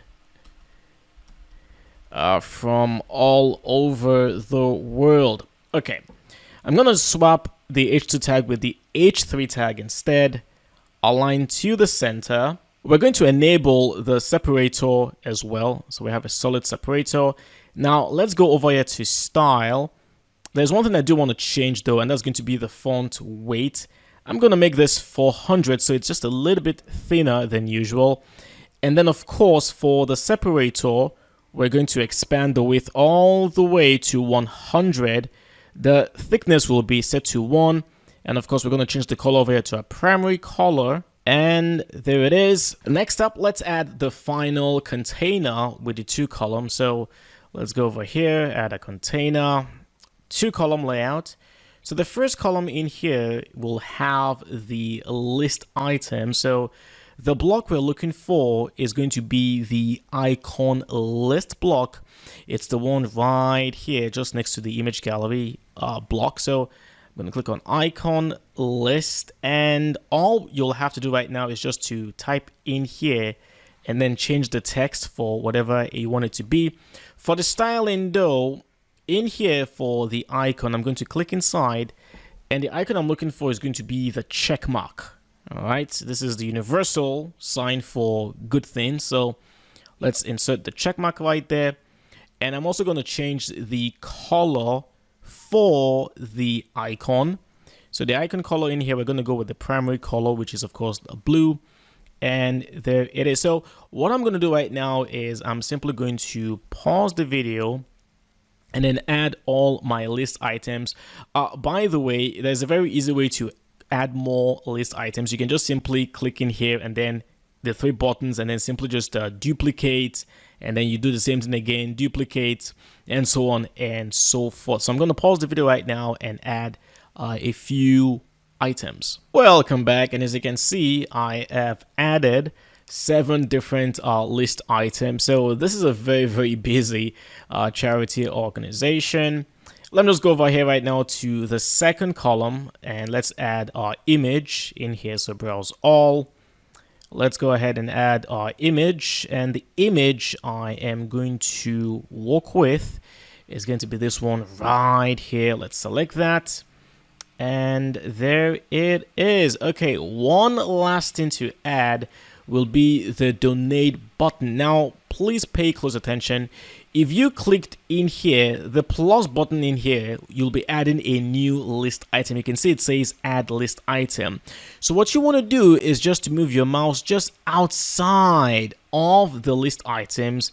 Now click in there, and now we can add the new block. So add block, and now I'm going to add the buttons. Okay, and this is going to say donate. Now for the preset, I'm going to go with something a little bit different. I'm going to go with the last option in here, the one that has kind of like the arrow, just, kind of emphasizing, to people to donate, things like that. So I'm going to stick with that one. And the font size, everything else, I'm going to keep it as it is. Let's just go ahead right now and add the final padding to the main container. So I'm going to go over here to style, spacing, on check, and then of course 50 pixels at the top, 50 pixels at the bottom. Let's update. Let's view the page, and let's take a look. All right, so get involved. Next project goes live. Become a part of the community, and there it is. So not bad at all. Now, if you wanted to, of course, you can add a lot more list items as well, so that there is not that much of a difference in terms of like the height between the image and the text. You can see right now like the text is aligned to the center. So one way to like fix this is you could either simply use a shorter image if you wanted to, or like I said earlier, you can add more list items as well. Now I know we also haven't added the link for the donate button. Don't worry, I'm going to talk about that in the coming videos. But that's pretty much it for the Get Involved page. Oh, one last thing to mention before I round this up. You may have noticed a certain white border line just between the header and the banner. You can see it right there. And even on the About Us page as well, you can see that line. If you want to get rid of it, you want to go over here to Customize.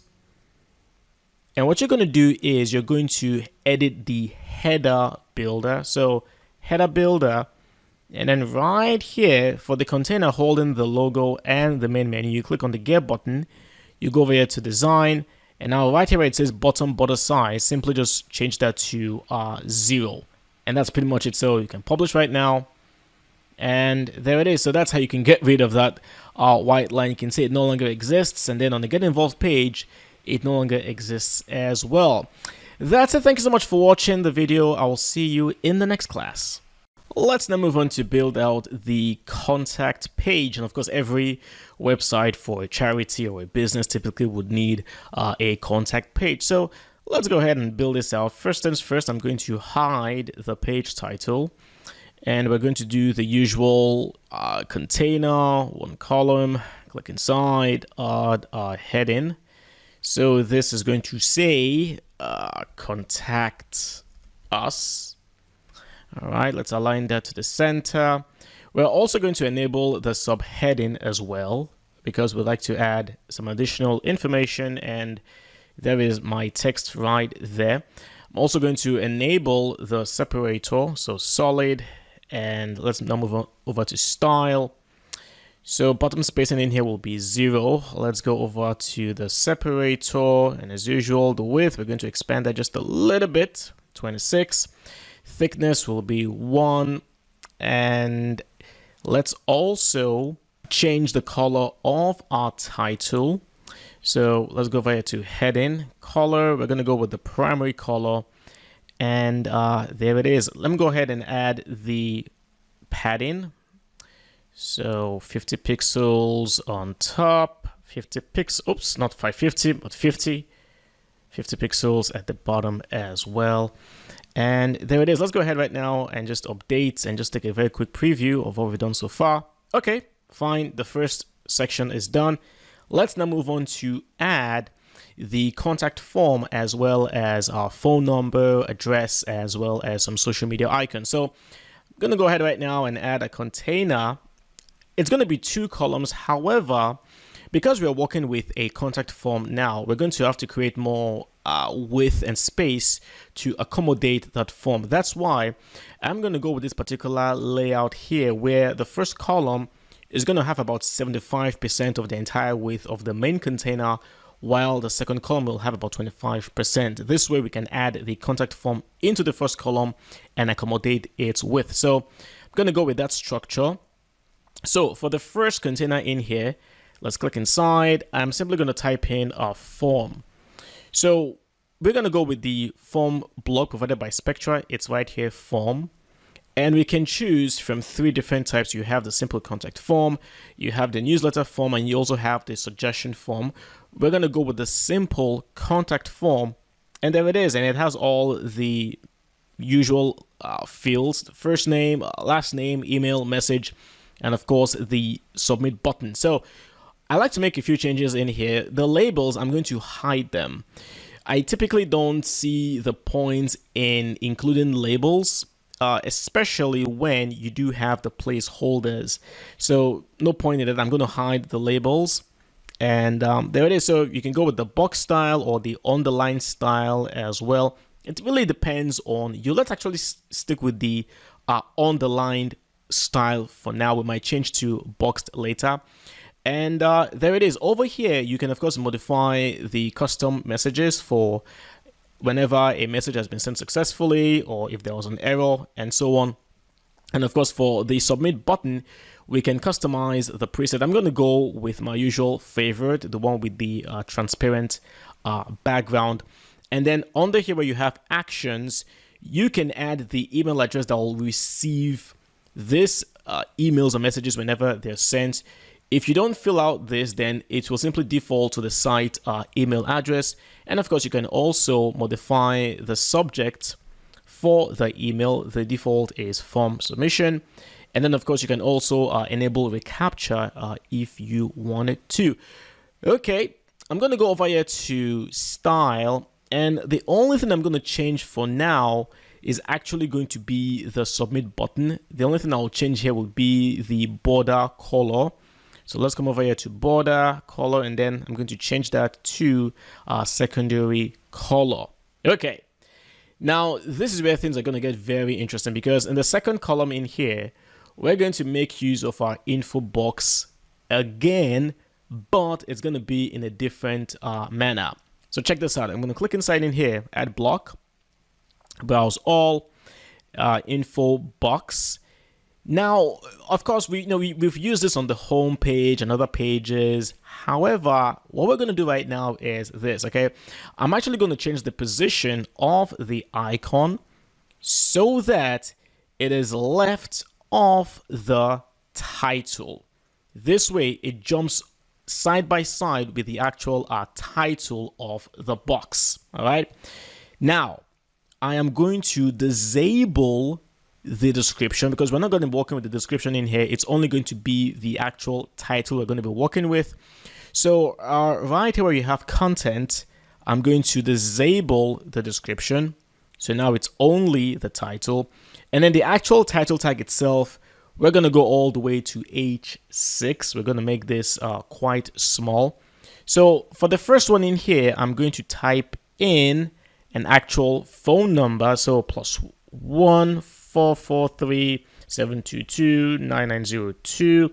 And I'm going to add another phone number as well, +1 44 765 4321 Okay. Now, I'm going to change this icon from the check mark to something more appropriate. So let's go over here to image icon. I'm going to click in here. And of course, I am looking for the phone icon. And I'm going to go with the, well, we've got two options in here. You can go with the regular phone or the phone flip. I'm just going to go with the phone flip for the fun of it. So let's insert that one right there. And there it is. Now, we're going to do some styling options in here. Let's go over here to style. Now, for our icon, we're going to go with the usual frame and then, of course, circle. We're going to keep that on circle. And then for the width, we're actually going to bring this down to 25 pixels. However, for the padding, we are going to add 15 pixels on all four sides. And there it is. All right, few more changes to quickly make. What I'm going to do is I'm going to change the color of the icon in here to match the frame.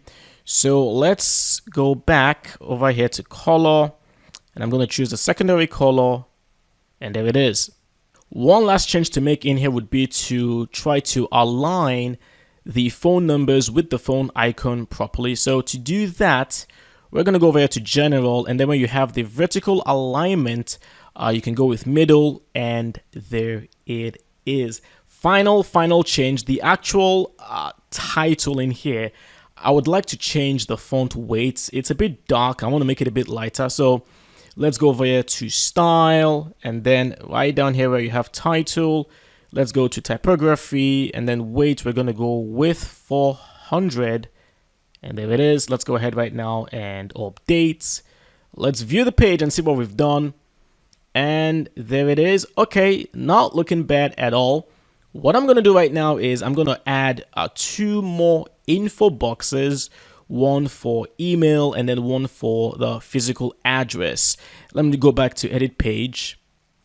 And just very quickly, let's make sure that the hover effect in here, it doesn't change the frame from blue to black. So let me just go back and quickly fix this. These little kinds of changes are necessary. You need to make sure everything is consistent. So normal, let's switch over here to hover, and then color, we're going to keep it consistent, blue. And then of course the icon background color, we're going to keep that on blue as well. So everything is now blue.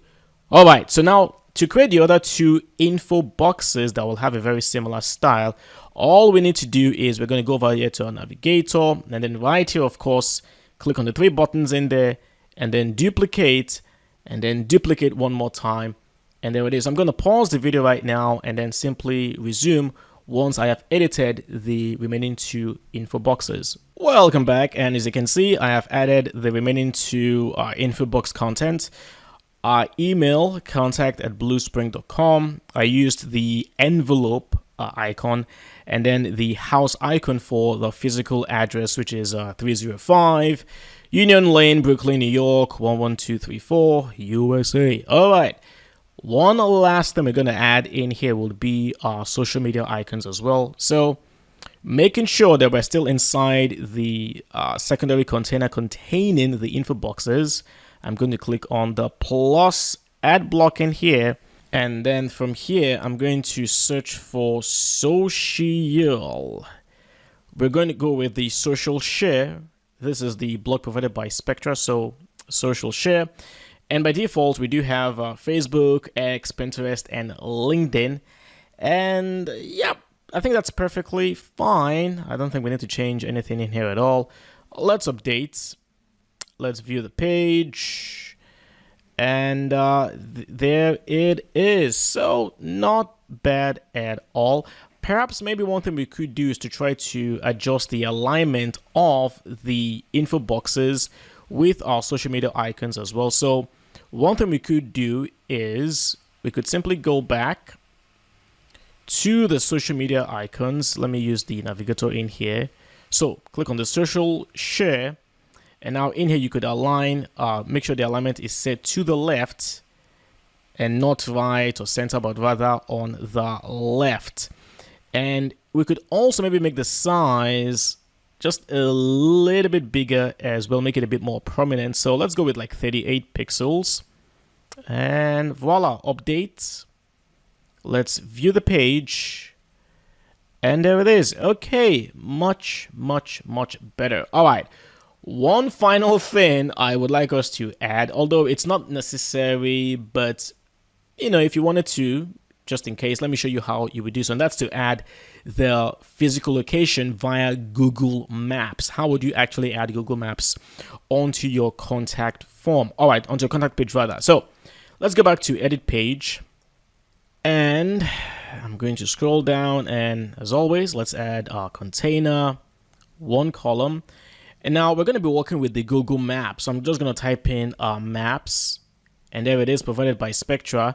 Now, the wonderful thing about this particular block is that you don't need to get your own API key from Google. Spectra already have their own API key that they use for their block. The only thing now is that you actually need a real physical address. You can't put in like some sort of a dummy address in here. So what I'm going to do is, let me just first of all zoom out as much as I can, and let's look for an address in the United States, somewhere in New York. Okay, so I see New York right there. I'm going to zoom in to New York, and let's just pick somewhere real. We need an actual real address. And what do we have in here? Oh, we have Planet Fitness. No, I'm not gonna go with Planet Fitness. Let's look for something. Let's look for something else. Okay, you know what? Look, I can't. I'm just gonna go with Dunkin' Donuts. So I'm gonna click on Dunkin' Donuts right there. And yeah, very important. You do need to put in the address in here. So Dunkin', and yeah, Dunkin' Donuts. That's physical address. Dunkin' Donuts. And let's see. Actually, let me type in Dunkin'. New York, maybe. New York, and let's see. All right, I'm gonna pick this one right there. So it's gonna be Dunkin' 1225 First Avenue. You could also enable the satellite view as well. It's an option. So I'm gonna go ahead right now and update, and let's view the page, and hopefully this would work. Okay, there it is. It actually did work, and yep. There it is. So again, you're going to need yourself a real physical address in order for this to actually work. But that is it. We've successfully been able to build out our contact page with our contact form, social media icons, different ways of contacting us, and of course the Google Maps as well. Thank you for watching, and as always, I will see you in the next class.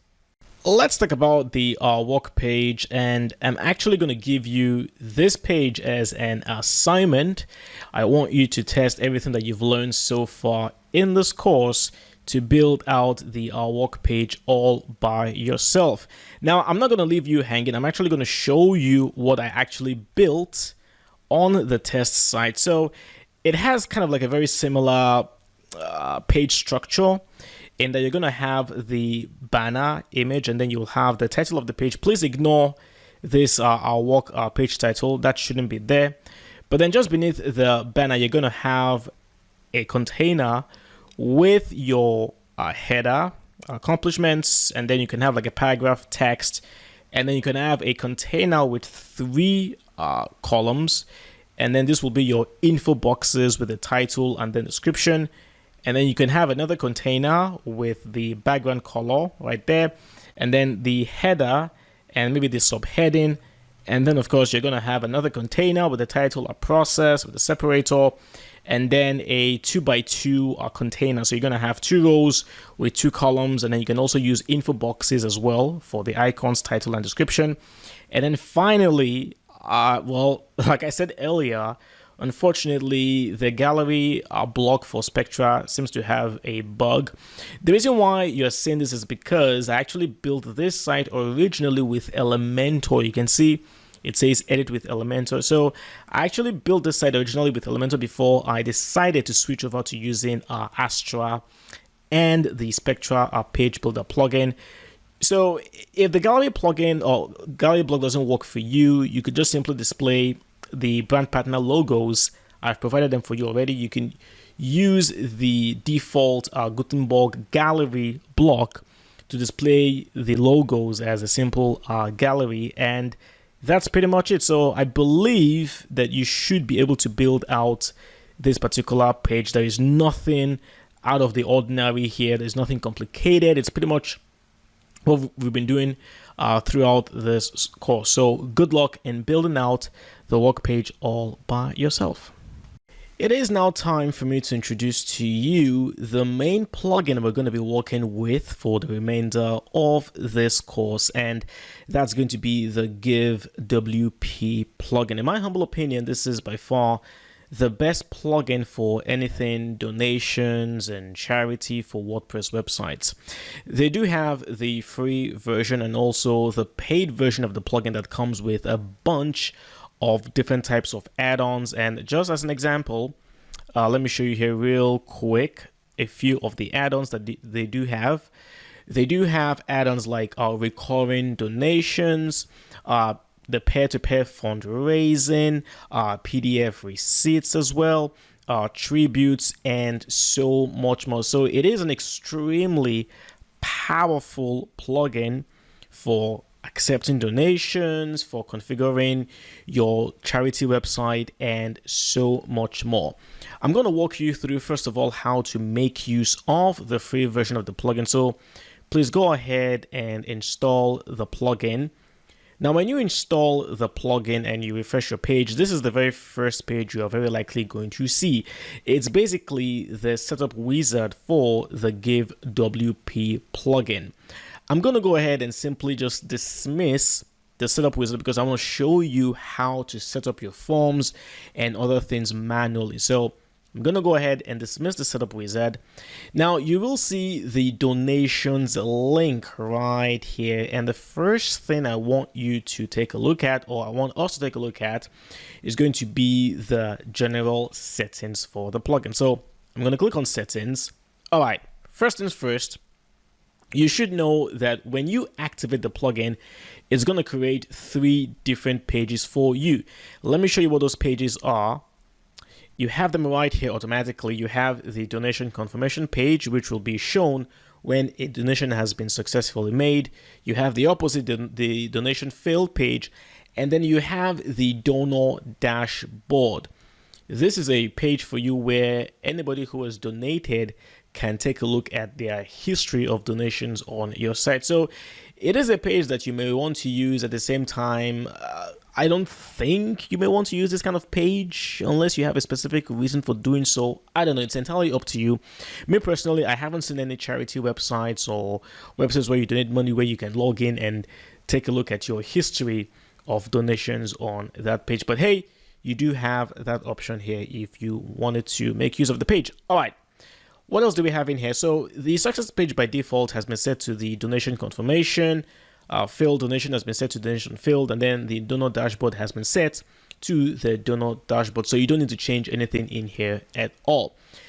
Base country default is United States. Feel free to change that, and of course you can set the state as well. I'm just going to go with Alaska, okay, just for the purposes of this lesson. And then of course let's save our changes first.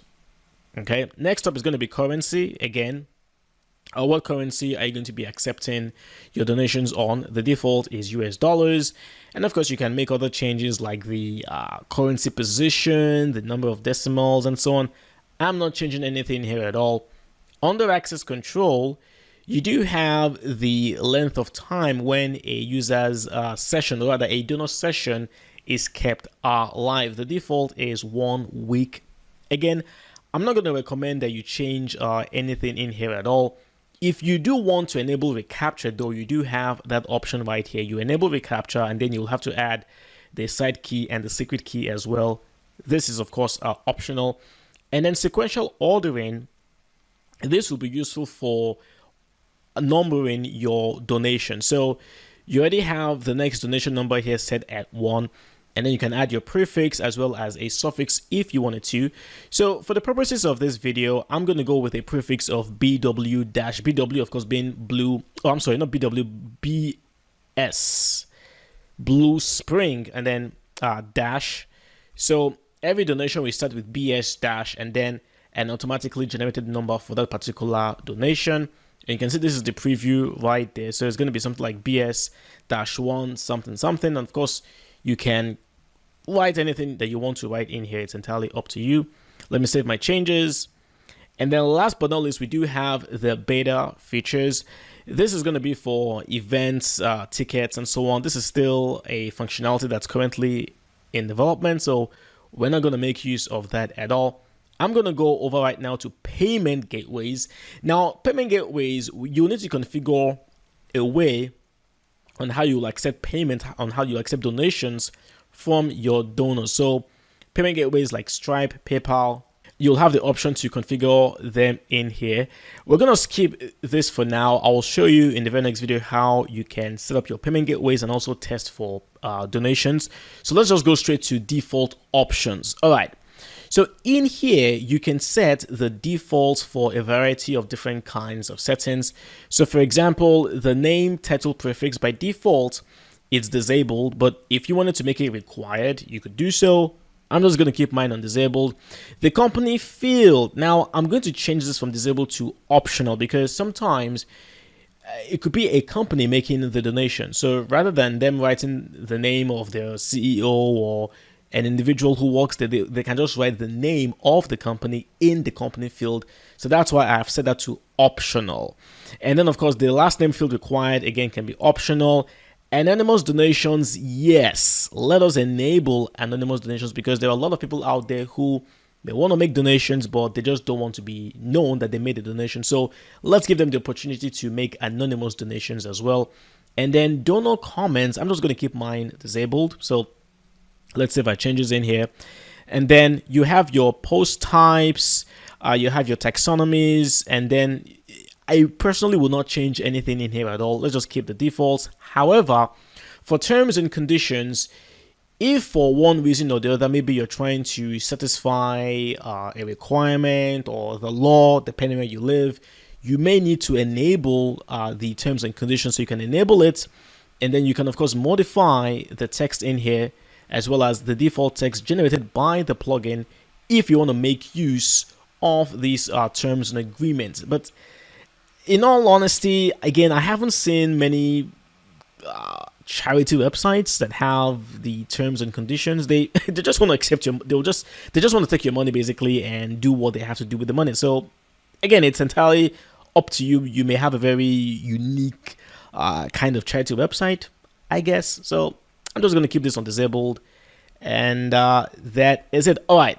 Let's jump to the emails. Now, whenever an action has taken place, maybe a donation has been made or a donation was unsuccessful, things like that, emails can be generated. So these are the emails under donor emails. These are the emails that will be sent to the donor once certain things have happened. So if they've made a donation, this is the email that will be sent to them with the receipt. So you can preview the email right here. So you can see right here, it will say something like there, and then thank you for your donation, your generosity is appreciated, here are the details, and then they will have the details of their donation. So you can edit these emails. Simply click on edit. So this will bring you to this page right here, and then of course you can enable or disable the notification. You can modify the contents of the emails by making use of these short codes right here. So if you wanted to list out the donation, you can use the shortcode right here, donation, billing address, payment method. You have all kinds of information in here that you can use to modify and really customize the email that you'd want to send. So the same goes with the admin emails as well. You as the admin of the website, you will of course also receive emails when a new donation has been made, maybe a new offline donation was made, or if you're accepting registration for your donors, if a new user has registered on your site, you will receive emails as well. Now for the email settings, in here you could go with the default template or simply plain text. Personally, the default template is fine. There is no need to change anything in there at all. You can add your custom logo in here if you want the logo of your charity organization to appear in your emails. You can upload the logo right here, and of course you can also change the from name, the from email, and so on. And yeah, that's pretty much it. And then finally, of course, the contact information. You can add your offline mailing address in here if you want to. If you have a very specific email address you want to use for your admin notifications, you can add that email in here as well. All right, so finally, let's quickly talk about licenses. Of course, if you're going to go with the paid version of the plugin, this is where you will add your license key. And then under advanced, I would not recommend that you change anything in here at all. I'll recommend you just keep the default settings.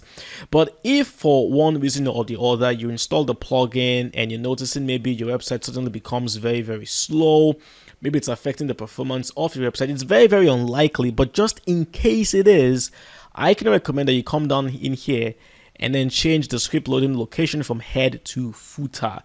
But again, only do this if you're experiencing any sort of issues with the plugin. And then also, if you want to remove all the data of the plugin when you decide to deactivate or maybe even uninstall the plugin, you do have that option right in here as well. The default, however, is no. Keep my GiveWP settings and donation data. So again, unless you have specific reasons for wanting to change anything in here at all, I would highly recommend you stick with the defaults. You do have your Akismet spam protection that can be enabled if you wanted to make use of it. So you click on enabled, and then you'll have to install the Akismet plugin and configure it as well. So you do have that option. And finally, you also have the Stripe styles in here. So if you're going to use the Stripe payment method and maybe it's not looking the way you want it to look like, you can come in here and add your CSS styling for the Stripe payment method. And finally, the recurring donations. This unfortunately is a paid extension for the plugin. It is also quite expensive. I'm not going to lie to you. It's $149 per year, but it is an extremely powerful add-on because you may have donors who may want to make payments every month, for example, automatically. So with this particular add-on, you could configure that to actually work. So that is that, and that's it for the general settings for the GiveWP plugin. Let me very quickly walk you through the tools that you also have under the plugin very, very quickly. So in here, self-explanatory, you can export the donation history. You can generate the CSV file. You can also export a PDF version of all donations and revenue. You can export your donors. You can choose the dates from what date to what date you want to generate your reports and so on. And then, of course, import. You could also import donations via a CSV file. The logs, once people start making donations on your site and so on, you will see all the logs in here. And then this is for advanced developers. You've got your API link right here, and then access to the actual database updates. So you can see all sorts of titles in here, but this is of course for advanced users. So unless you have a specific reason for wanting to work with any of this, I'll recommend you just skip all of this. And then finally, of course, the system info. The system info is useful should in case maybe you're having issues with the plugin and you want to contact the support for the GiveWP plugin. They might ask you certain kinds of questions like, hey, what is the version of your WordPress website, things like that. You can simply just get the system report, which will include everything in here, and you can send it to them. They will have all the information they need about your website. So that's it. A very, very quick introduction to the general settings for the GiveWP plugin. Thank you for watching. I will see you in the next class. Before I show you how to set up test payments with Stripe, with the GiveWP plugin, let's first of all build out the donation form, which we're going to use to accept a donation. So I'm going to come over here to the add form. If you go to all forms, this typically will be where you see all the various types of donation forms that you may have created. But since we haven't created any, it's basically empty. So I'm going to go ahead right now and add form. And for the name, I'm just going to call it donation form. Okay, something very generic. Now, for the form template, you have 3 different types. Okay, you've got the multi-step form, the classic form, and then the legacy form. Personally, I like the classic form the best, but by all means, you can play around with the other styles if you want to. So I'm going to go ahead right now and activate the classic form. So right here, we can choose the styling for our form. I'm going to go ahead and grab the color from my other screen. The color I am going to go with is a slight shade of green. So it's 6EC91E. And now over down here, I'm going to scroll and take a look at the other options in here. The container style is set to boxed. The primary font is set to Montserrat. Everything here is perfectly fine. Now over here, this is where you can edit the main heading as well as the description if you wanted to. So you can stylize like the main title, the description, hey, please support us in our efforts to provide clean water, things like that. You can do everything in here if you want to. Now over here, the header background color, I'm also going to change this one just to be consistent with what we have. So it's a slight variation of green in here. It's going to be 138 and then E13. Let's scroll down in here. The secure donation badge, we're going to keep that enabled. And then the text, you can modify the text in here as well. Now for the donation, now it's time for us to ask for the donation. We have the default text in here. How much would you like to donate today? And then the description, all donations directly impact our organization and help us further our mission. Again, you can modify all the text in here to your heart's content. You have the payment method, how would you like to pay today? And then the description text again, everything is pretty much self-explanatory in here. Okay, that's it for the template. Now for the donation options, okay, you have the option of either setting a multi-level donation form or just simply a set donation. Personally, I like the multi-level because in here you can provide options for your donor, because sometimes they may not actually really know how much they want to donate. So we can help them out. Okay, we can give them suggestions. For example, we can say, okay, minimum amount of $5 and then a maximum of 999,000 or whatever. So in here you have the different donation levels. We have $10, and then the text in here is donation level. You have $25, you have $50, $100, and then $250. In fact, let me just quickly show you how this would look like. We can click on the preview button in here just to give you an idea real quick.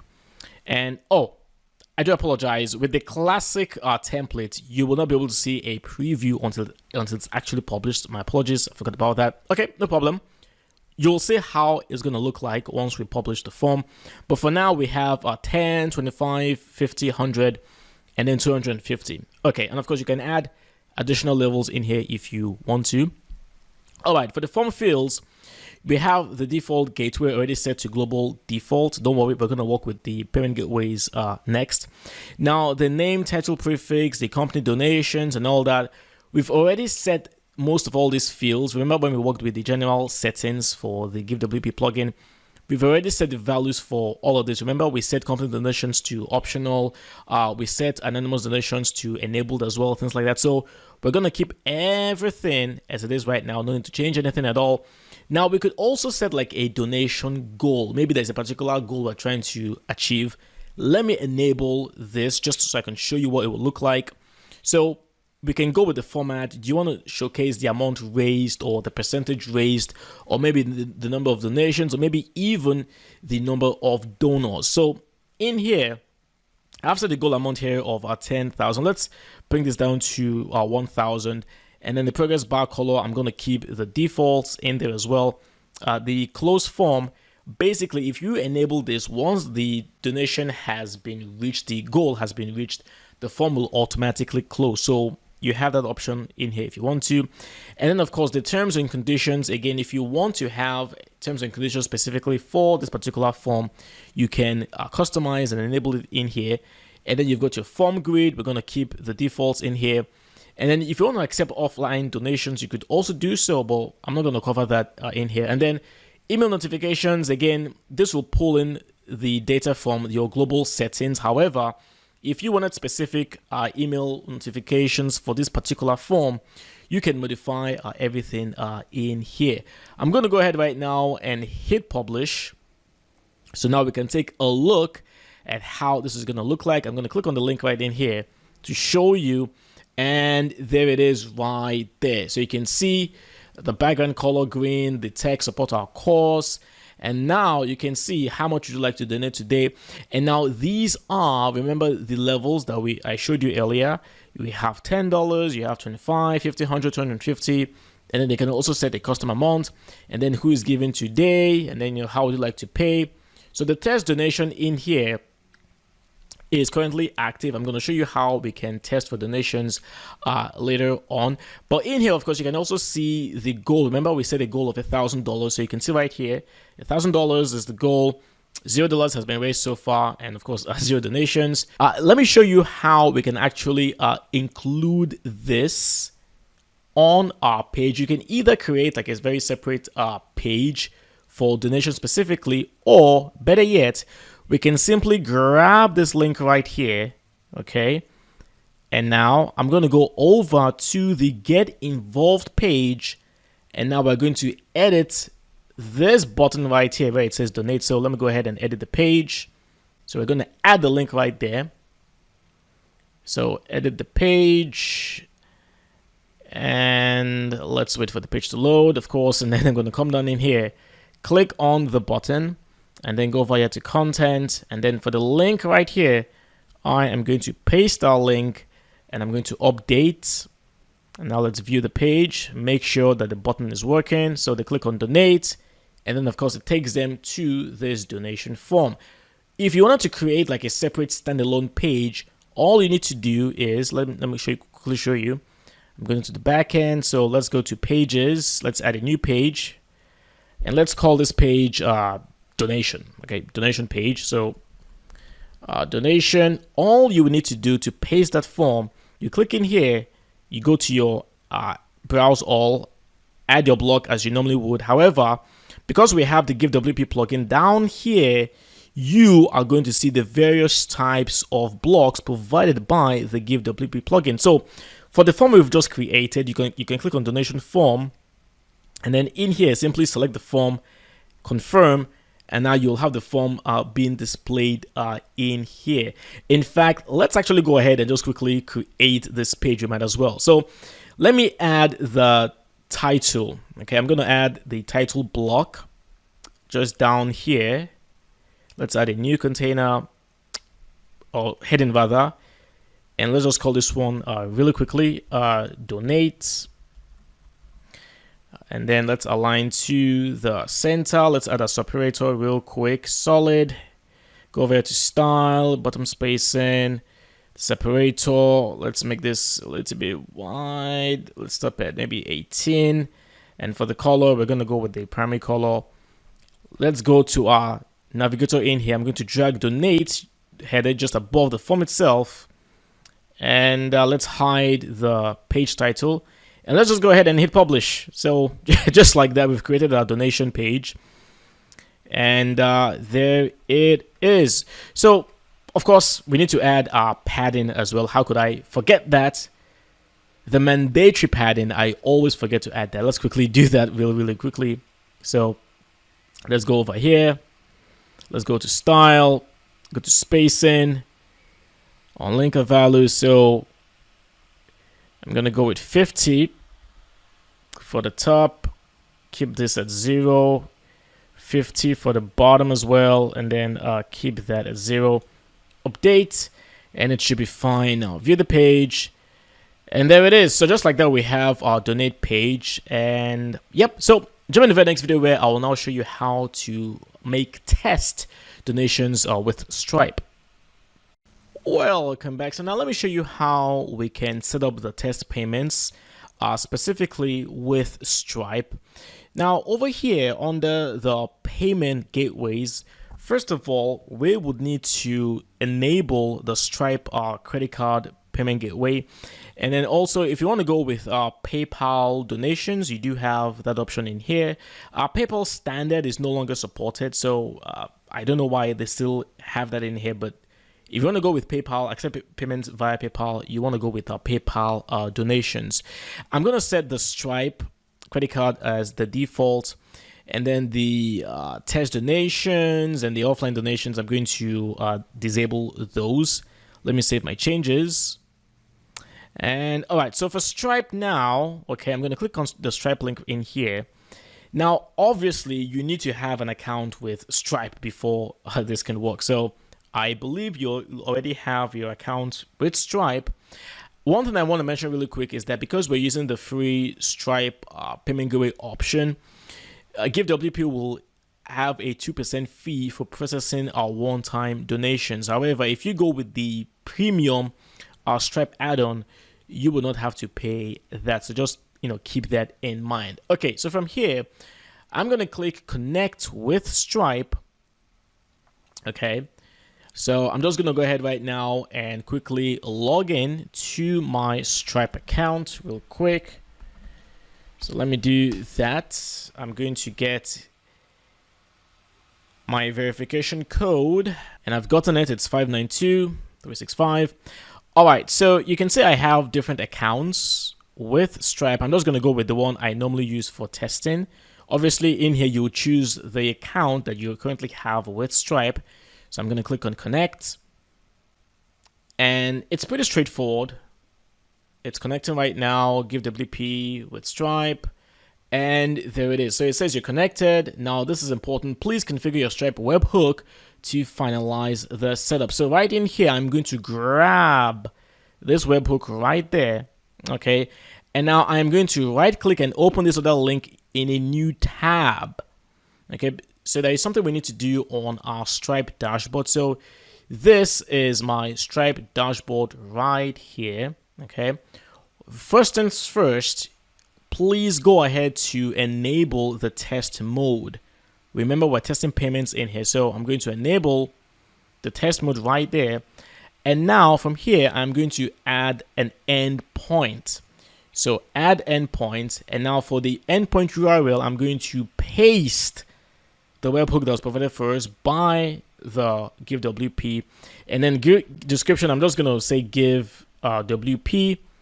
Now for the events, you want to add certain events that Stripe will capture. So right here, I'm going to click on select events, and I specifically like to go with the charge, select all charge events. So whenever a charge has been captured or a charge field and so on, that will capture all of that. So we have charge all selected, and then also checkout, all checkout events like a session has, a customer has checked out and so on.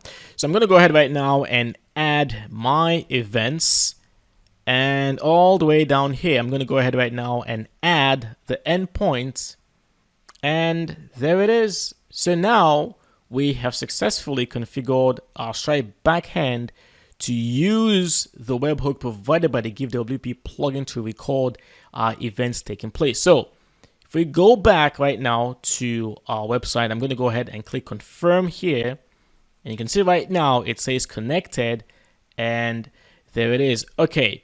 What I'm going to do right now is we are going to test out very quickly the donation. So I'm going to drag a different browser in here. So I'm going to pretend like I'm somebody who wants to make a donation. So let's come down here, click on donate. And now let's test this out. Okay, I want to donate $250. My name is going to be John. My last name is James. Donation on behalf of a company, nope. I'm going to provide my Gmail address in here. Now, whenever you're testing payments with Stripe specifically, you can use the card number 4242424242424242. So basically 4242 8 times. Just add any CVC number that is valid, and then of course your card holder name. My name is John. James. Make sure the expiration date is also something that's actually valid. So 26. And there it is. I'm going to go ahead right now to make a donation. John James is donating to Blue Spring so that Blue Spring can provide some good water. And there it is. It says, hey, John, thanks for your donation. John, your contribution means a lot. Blah, blah, blah, blah, blah. Okay, pretty cool. Now, over here, let's see if we've actually gotten the payment. So if I go to donations now, you will see, though, look at that. John James has made a donation. It's one time. And of course, the donors, we have Mr. John James right there, already recorded. And if I was to grab my email account in here, let me show you real quick. You can see that we've gotten the donation received from Blue Spring. It says donor John James, amount $250. And there it is. So you can see right now that the email was also successfully sent to Mr. John James. And also I, as the admin, let me grab my email account in here. You can see that I, as the admin, I have also gotten the notification from the website that a certain donation has been made by somebody called John. And there it is. So this is how you can make test payments via Stripe. Obviously, once you're ready to now begin to accept real payments, what you're going to do is you're going to go back to your settings, go to your payment gateways, and then right here, you're going to simply disable your test mode. And then, of course, come down here, save your changes, go over to Stripe again. And now over here, you can decide to connect to your Stripe account all over again, or you can simply keep the default as it is. However, you're going to add the same webhook that was provided for us. However, you're going to turn off the test mode because we're no longer testing. So you're going to turn off the test mode and now view all live webhooks. And now over here, this is where you'll now add the new endpoint for accepting real money. So again, just click on add endpoint. And now add the URL and then add the events, add your endpoint, and now you will be ready to begin to accept real live donations via Stripe. Thank you for watching, and of course, I will see you in the next class. All right, so now that we already have the GiveWP plugin already installed and it's active, I want to show you how you could also make use of it on your home page. What I'm going to do here is I'm going to add a new section showcasing the latest donors on our charity website. Now, just to let you know, I have gone ahead to provide two more donations. Okay, so I've added donations from Xander Covinos for $10 and then another one from Nancy Collins for $250. So overall, right now, we've got 3 different donors on the website. So I'm going to showcase these 3 generous people.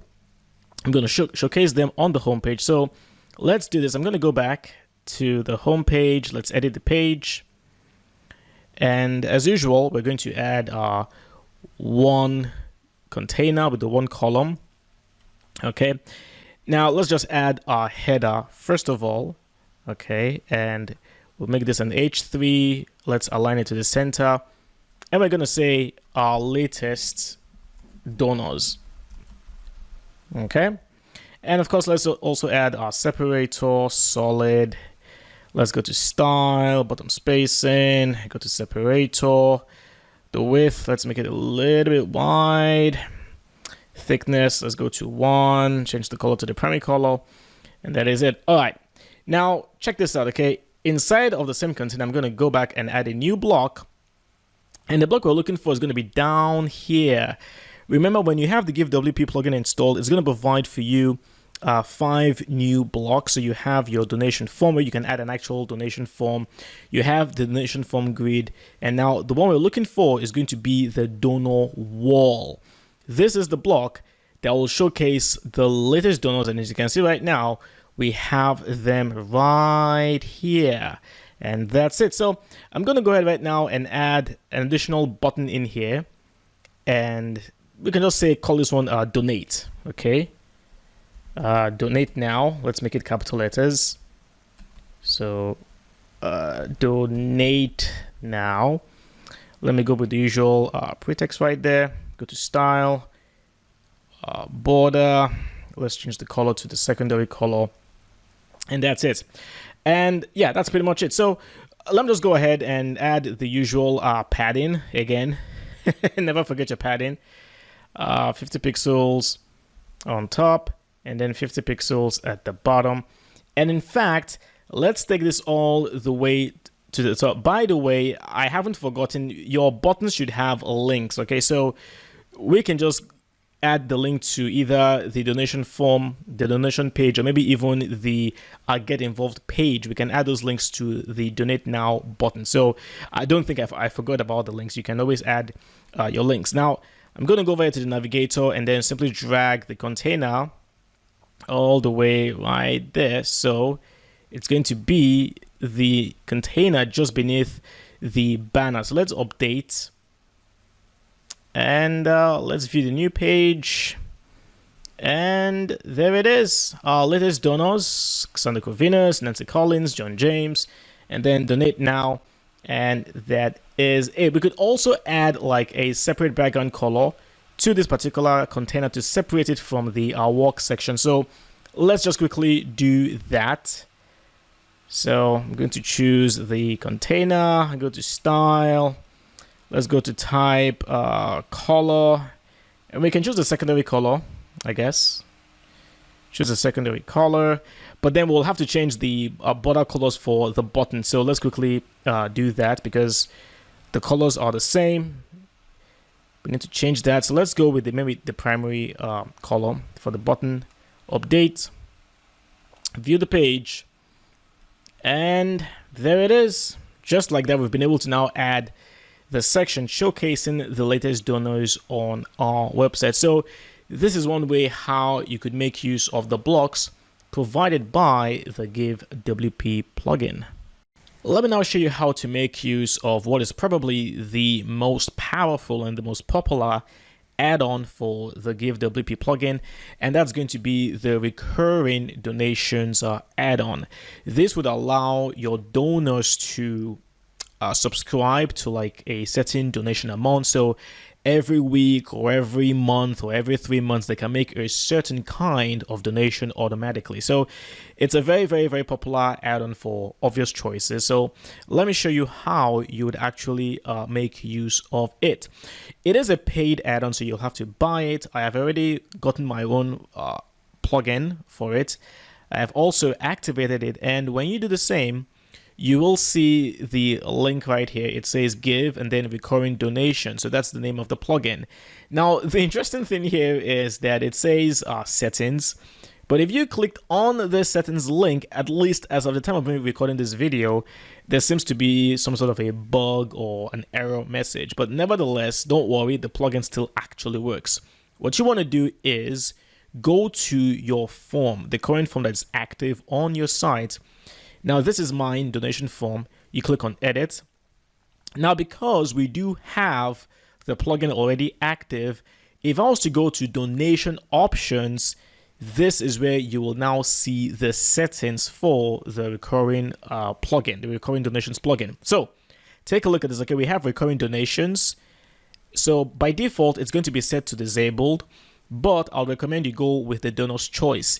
You do have the admin defined, but in my humble opinion, I don't think this is a good option because typically, of course, you want it to be the donor's choice to choose whether or not they want to make a recurring donation. If you're going with admin defined, it's like you are basically demanding that your donors make a recurring donation, and I don't think that's right. So we're going to go with yes, but donor's choice. Let them choose for themselves whether or not they want to make it a recurring donation. And then over here, you have the recurring period. Now, over here, both choices are actually good. You could go with the default, which is the donor's choice, where they themselves will choose how frequently they want to make the donation, or you can go with the preset period and say maybe every month you could make a certain kind of donation. It's up to you, but me personally, I would again prefer it to be the donor's choice. So we do have the options in here. every, and then you can say every day, week, month, quarter, or maybe even yearly. And then you could say for ongoing, continuously until they stop themselves, or you could say for the next 2 months or 5 months or 6 months, make this donation every month. So you do have a lot of flexibility in here.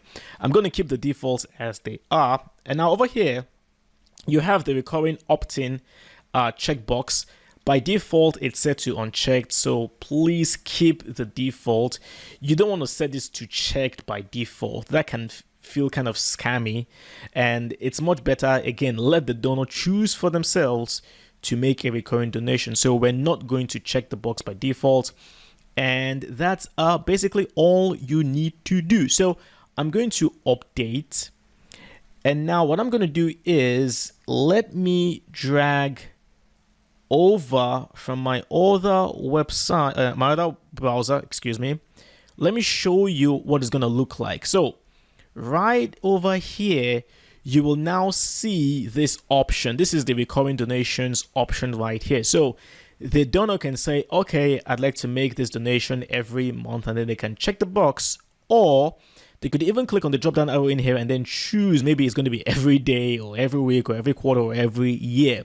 They do have that flexibility, and then they can make the donation, and then the next month, whatever they've donated in here, in this case, let's say $100, automatically next month is going to be $100 will be donated on their behalf, and that's basically how it works. So what I'm going to do right now is I'm actually going to show you how the donor can access their donor dashboard. So going back to my website, if I was to go to pages, remember that with the GiveWP plugin, it will create 3 pages for you, and one of them is going to be the donor dashboard. This is the page where donors can actually see whatever donations they've made and if they have any sort of recurring subscription. So let's view the page, and this is it right here. So by default, they're going to get this message saying, hey, provide the email address that you used to make the donation, provide it in here, and then when you provide that email, we're going to send you a link with which you can access your donor dashboard. So what I'm going to do right now is I'm going to add the email address of one of my donors. I actually used my Gmail address, so let me just go ahead right now and add that. So verify email, and there it is. All right, so what I'll do here is on my other screen, I am going to bring over my email account, and there it is. So you can see right now, we have gotten the confirm email message from our website saying, hey, please click the link in here to access your donation history. And this is going to be the link right here. However, because I am currently logged in here on my Chrome browser, I'm going to log out. And let me try and see if this link will now work. And there it is. You can see right now that John James can access his donor dashboard. You can see he gave the donation 2 days ago. It was $250. Now, if I was to go to recurring donations, you can see that John James doesn't have any recurring donation because when I made this donation, we hadn't even installed the recurring subscriptions plugin yet. So that's basically it. And of course, John James can, again, access his donation history. He can go over to edit his profile, add his avatar, his first name, last name, company, change his primary email, and so on. So this is exactly how your donors can actually access their dashboard. And should in case they wanted to cancel their recurring subscriptions due to one reason or the other, they will be able to do so right here as well. One final thing I want to mention is that you should also configure the emails for the recurring subscriptions plugin. So right here, you will see that we now have access to new kinds of emails. One for the renewal receipt email, subscription canceled email, and then subscription completed email. The 3 of them are not active by default. So what you want to do is you want to edit the first one in here, and then of course you can now enable the notification, And then in here, you can see this is going to be the default email content that will be sent to a donor once they've actually chosen to subscribe to a certain amount of donation every week or month, depending on what they've chosen. I would also recommend that inside of your content, okay, for the email, you can also include this link right here, the donation history link. You can include this short code somewhere in here. You can type in a message saying something like, to access your donation history, please click here. And then you can paste this short code right there. Your donors will now be able to basically access their donor dashboard. So please activate this. Let's save our changes. And then also going back to the emails, you also have the subscription canceled email, the subscription completed emails as well. I would highly recommend that you enable these two as well. And even the subscription reminder email, please also make sure that this is set to enabled. Okay, you don't want this to be disabled. It's always a good idea to remind your donors that, hey, tomorrow or the day after, you're going to be making this recurring donation. I think it's a very, very good thing to do. So once this is enabled, okay, you can also now add the renewal reminder as well. This is going to be the email that will actually be sent out. And then you can choose, okay, is it going to be 1 day before renewal? Maybe 2 days before renewal, 3 days, 1 week. You have a lot of options in here. And of course, you have the default content for the email, which you can then modify as well. Let me add the renewal reminder, go back to the donor emails, and that's it. So you can also edit the subscription payment failed email, your subscription canceled email, the subscription completed email. I would highly recommend that you make a few changes to these emails and make sure that they are all set to active. And of course, your admin emails as well. You could do the same thing for the admin renewal receipt email, admin subscription canceled emails as well. So that's it for the subscriptions renewal add-on for the GiveWP plugin. Thank you for watching, and I will see you in the next class. Let's talk about the next add-on, and this is going to be the PDF receipts add-on. Now, this is a very, very simple add-on. What it does is that it allows your donors to be able to download all the donations that they've made in a PDF format. Now, I know it sounds very, very simple, but the truth is, PDF versions of records and files are so much more convenient rather than copying and pasting the text they get from their emails. So this is actually a pretty good add-on that you can also install on your site, giving your donors the ability to download all of their donations in PDF format. So I've already gone ahead to install and activate the plugin. Now, when you do the same, if you were to go to your donation settings, you will now see the PDF receipts link right here active. I'm going to go ahead right now and open it up. And first thing is of course to enable the PDF receipts. Now, you do have a variety of methods on how to customize the PDF. You've got the generation method in here. You can go either with the set PDF templates by the plugin, or you could go with your own custom PDF builder and simply build out your entire PDF all by yourself by making use of all these available template tags if you wanted to. But for the purposes of this video, I'm going to go with the default PDF template. And then even with that, you could still make a few changes, like the receipt template itself. You do have a variety. You've got the default, you've got stacked, lines, minimal, traditional. Let me just go with minimal just to show you what that would look like. And of course, in here, you can choose your color picker. You can upload your custom logo in here as well. And then for the organization name, I have gone ahead to add Blue Spring, which is of course the name of my charity organization. You could also add your address, line 1, 2, city and state. And then for the header message, I have also added the message saying, we appreciate your donation. You could also display the website URL as well if you want to. I've actually checked that one as well. And then for the footer message, I have said, oh, thank you so much. Now, you could also add additional notes inside this box, like the page number, the site name, and so on.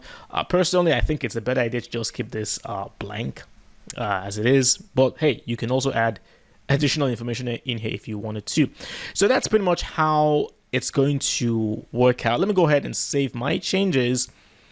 And we could also preview very, very quickly the template in here. So if I click preview, you can see this is what it's going to look like. So you can see right there, Blue Spring obviously being the name of my charity organization. And then you'll have the donation receipt right there, the donor's name, the organization, the donation amount. And then, of course, you can see the header right here. We appreciate your donation.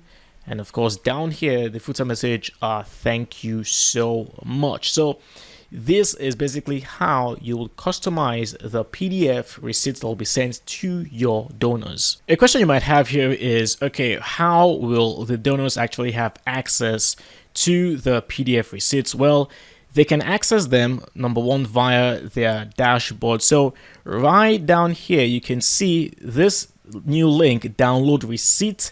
And if the donor was to click on that link, it will go ahead to download the PDF version.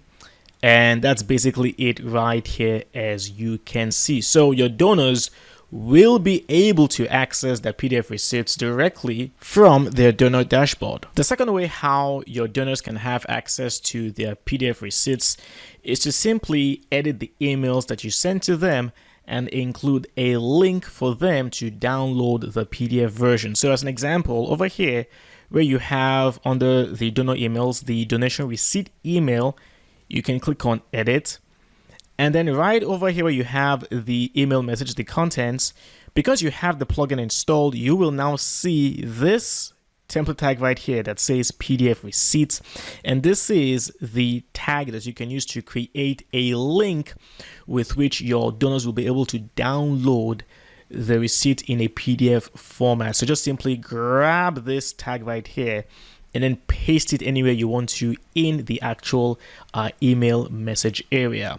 So that's pretty much it for working with the PDF receipts add-on. Thank you for watching, and of course I will see you in the next class. Well, there it is. We've come to the end of today's tutorial where I've shown you how to build this website for charity. And if you enjoyed the video, please do give it a thumbs up, share this video with anyone whom you feel might benefit from it. And of course, if you have any questions or comments or anything I covered or talked about in this tutorial, feel free to put your comments or questions down in the comments section below. Also, just as a gentle reminder, if you'd like to buy the GiveWP plugin or any of its add-ons, please do make use of my affiliate links in the box below. And like I said in the introductory video, if you want to learn more about the GiveWP plugin and also a few more of its premium add-ons, I will be uploading a separate tutorial that will focus exclusively on the GiveWP plugin and its premium add-on. So be on the lookout for that video. My name is Alex. It's been a pleasure. If you're new here to the channel, of course, please do consider subscribing to the channel and hit the bell so that you're notified whenever I upload a new tutorial. Thank you for making it this far. I hope you enjoyed the tutorial. I hope you now have yourself a website for charity. Thank you so much for watching. Stay safe out there, and I'll see you in the next tutorial. Cheers.